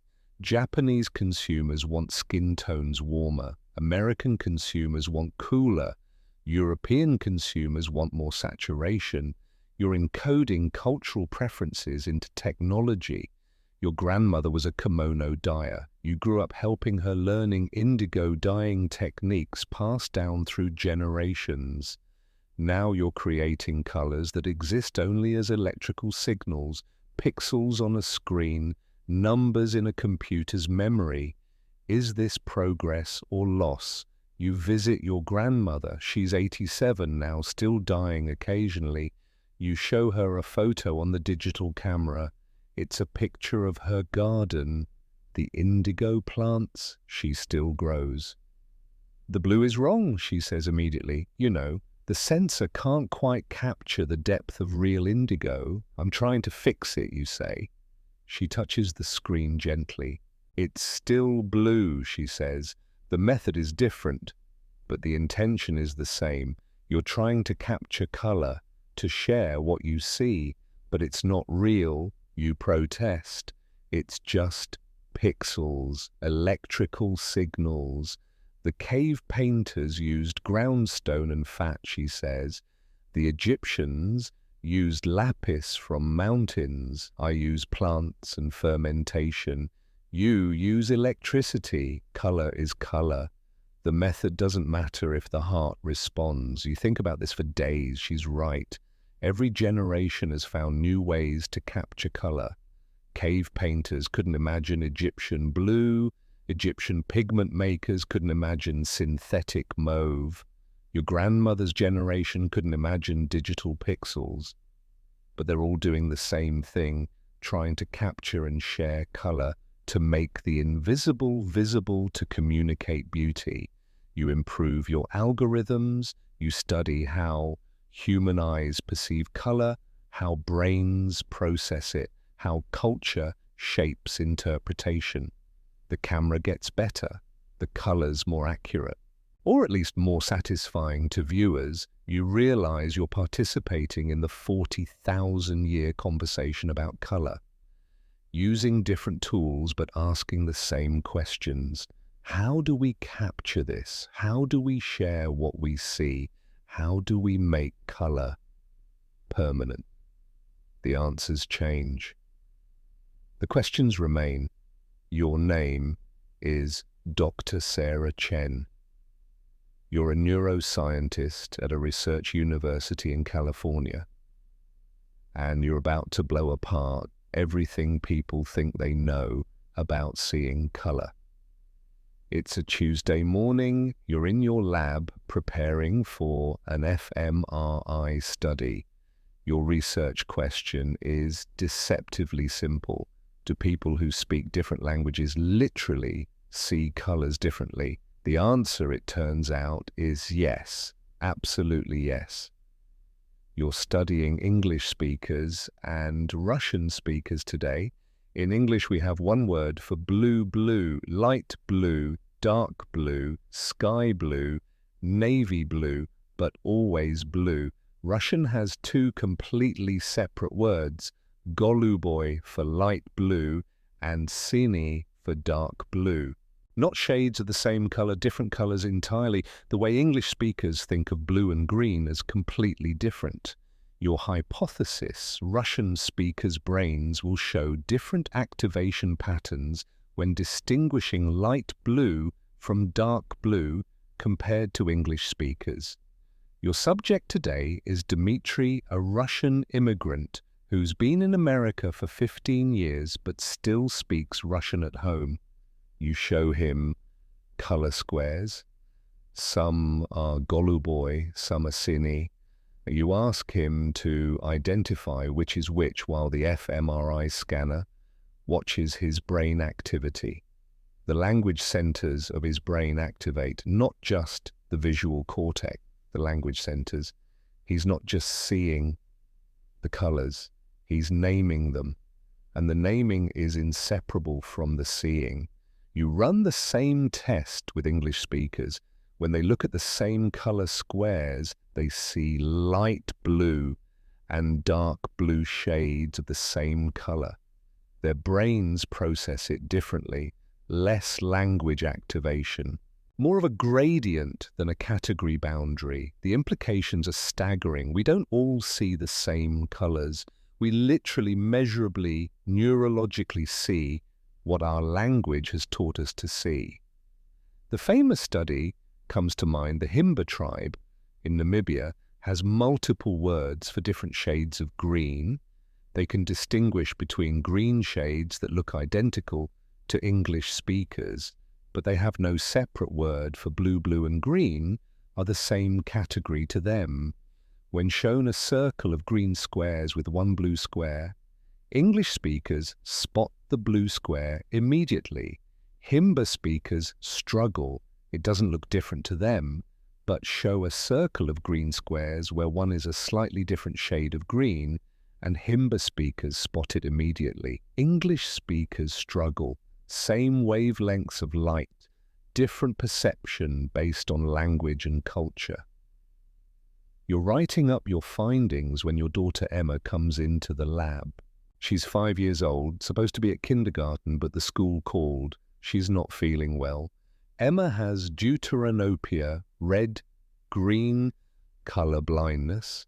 She sees the world differently than you do. You show her the sunset outside the lab window. What colors do you see, you ask? Yellow, she says, and warm, and bright. She doesn't say orange or red because those distinctions don't exist for her. It's beautiful, she adds, and it is. To her, the sunset is just as beautiful as it is to you, just different. This is what your research is really about, not just color vision, but the fundamental question is, your experience of reality the same as mine? The answer is no. Objectively, measurably, no. But that's okay, that's actually profound and wonderful. You're also studying mantis shrimp. They have 16 color receptors, humans have 3. They can see UV light, polarized light colors we can't even imagine. What does the world look like to a mantis shrimp? You'll never know. You're limited by your biology, your 3 types of cone cells, your human brain. There are colors all around you that you're incapable of perceiving. The world is more colorful than you can ever see. That should be frustrating. Instead, you find it humbling and beautiful. Emma tugs your sleeve. Mama, can we go home? Soon, baby. Let me finish this analysis. She climbs into your lap and watches the screen. Brain scans, activation patterns, graphs of color discrimination. What are you studying, she asks. How people see colors differently, like how I see different than you. Exactly like that. She thinks about this. Is my way wrong? No, you say immediately. Your way is just different. Not wrong, never wrong. Okay. She seems satisfied. You hug her tighter.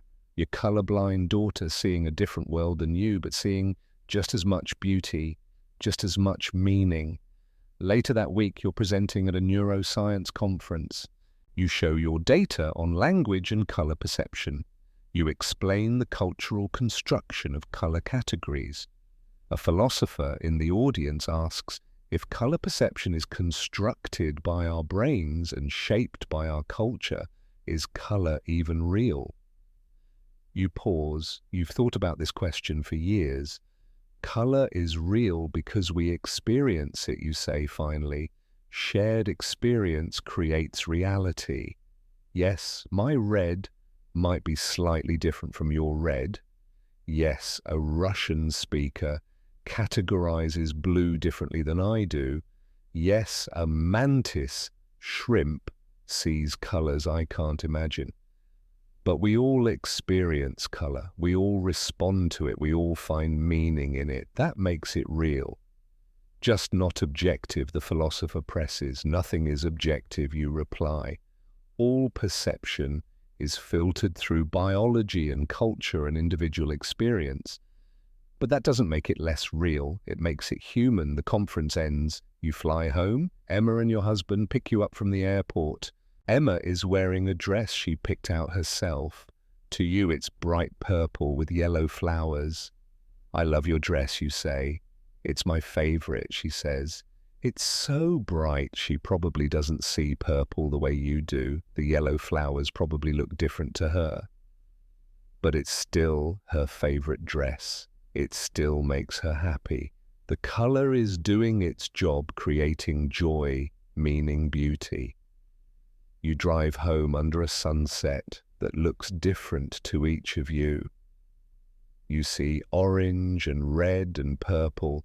Emma sees yellow and warm brightness. Your husband sees it through his own filter. But you all see beauty. You all experience wonder. And that shared experience, that simultaneous, individual yet connected perception of beauty, is what color has always been about. From the cave painters 40,000 years ago to the neuroscientists of today, we've been trying to capture and share color. Not because we all see it the same way, but because we all see it, and we all want to connect through that seeing.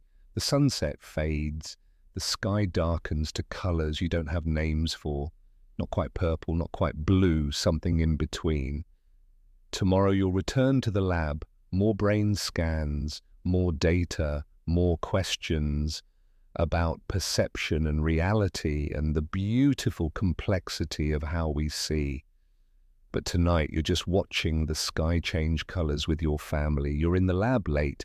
Emma is asleep in the small rest area you've set up. She's been staying with you more often since the divorce. Your ex-husband wanted custody, but Emma chose you. I want to stay with the science, she said, and your heart broke and soared simultaneously. The brain scans are spread across your monitors, 40,000 data points from 3 years of research, all pointing to the same conclusion. We see what we're taught to see, but we can learn to see differently. You're writing the conclusion of your paper when Emma pads in, rubbing sleep from her eyes. Can't sleep, you ask. Had a dream about colors I can't see, she says. You make space for her on your lap. She's 7 now, getting too big for this, but she still fits. Tell me about it. I dreamed I could see red like you see it, and orange, and it was different. Beautiful in a way I don't have words for. You hug her tighter.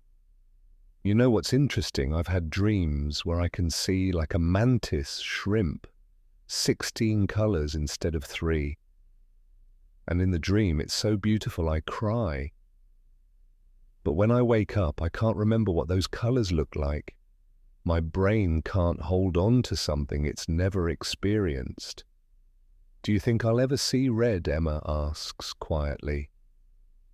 Not the way I see it, you say, honestly. But Emma, you see things I don't see. You notice patterns and contrasts I miss. Your way of seeing isn't less. It's just different. I know, she says. But sometimes I wonder what I'm missing. Everyone wonders that, every single person, because everyone is missing something. You pull up an image on your screen. It's a simulated view of how a mantis shrimp might see a coral reef. Look at this.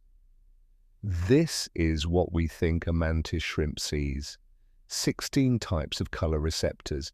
They can see UV light, polarized light colors we don't have names for because we can't imagine them. Emma stares at the image, mesmerized. We're all colorblind compared to them, you continue. I'm missing just as much as you are, just different things. That makes me feel better, Emma says. You think about everyone who came before, the cave painter grinding red ochre, trying to capture the color of life itself. Kenti in Egypt, creating heaven visible. The Greek poet, wondering why Homer never called the sea blue. The Roman merchant building wealth on purple extracted from dying snails.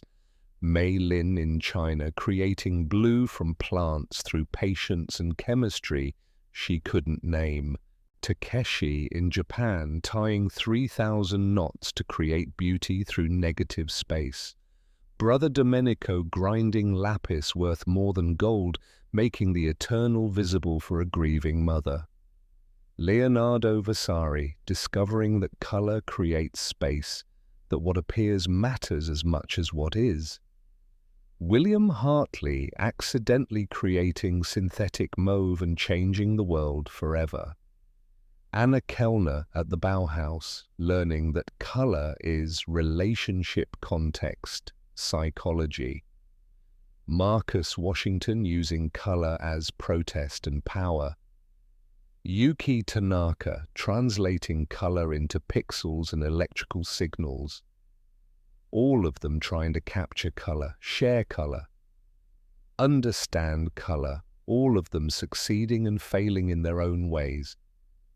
all of them connected across 40,000 years by the simple act of noticing beauty and wanting to preserve it.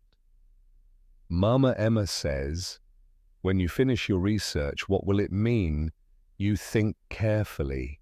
It means that color isn't what we thought it was. It's not just wavelengths of light or properties of objects. It's how our brains construct reality from incomplete information. It's how culture teaches us to categorize and name and see. But people won't like that, Emma says, wisely. They'll want color to be simple. She's right. Your research is going to be controversial. People want objectivity. They want to believe that red is red, that everyone sees the same thing, that reality is fixed and shared. But reality is neither fixed nor fully shared. It's constructed, individual, filtered through biology and language and experience. And yet, here's the thing though, you say to Emma, even though we all see differently, we still respond to color. We still find it beautiful. We still use it to communicate and create meaning. Like how you and I see the sunset differently, but we both think it's pretty. Exactly like that. Emma yawns. I think I can sleep now. You carry her back to the rest area. Tuck her in. She's asleep before you finish covering her with the blanket. You return to your desk. The paper is nearly done. Tomorrow you'll submit it for peer review. It will be published, debated, built upon, refined. Your contribution to the 40,000-year conversation about color. You look at your hands in the computer's blue glow. They're not stained with pigment like those of the painters and dyers who came before you, but they're doing the same work, trying to understand color, trying to share that understanding. You think about the cave painter who never imagined Egyptian blue, the Egyptian who never imagined synthetic mauve, the Victorian chemist who never imagined digital pixels. What colors will humans create or discover in the next 1,000 years? What ways of seeing are we blind to now? The cave painter, the monk, the chemist, the neuroscientist, all asking the same question. Do you see what I see? And the answer is no, but we can try to understand each other's vision. You close your laptop. Tomorrow there will be more work, more questions, more discoveries. But tonight you check on your sleeping daughter one more time, then gather your things to go home. As you leave the building, the sky is that ambiguous color between day and night. Not quite blue, not quite purple, not quite anything you have a perfect name for, but beautiful nonetheless. You smile. 40,000 years of human wonder at color, and it's still beautiful. It will always be beautiful because color is how we share beauty, how we connect across the gap between individual experience and collective meaning. The cave painter wanted someone else to see what they saw. The monk wanted to give heaven to a grieving mother. The chemist wanted everyone to have access to color, not just the wealthy. And you want Emma to know that her way of seeing is valid, beautiful enough. Different paths, same destination. You drive home under a sky full of colors you see and colors you don't. Colors that have names and colors that have never been named. Tomorrow, Emma will wake up and see a different world than you see. And it will be just as beautiful, just as real, just as worth seeing. So that's the story of color, or at least one version of it. There are millions of other stories we could tell.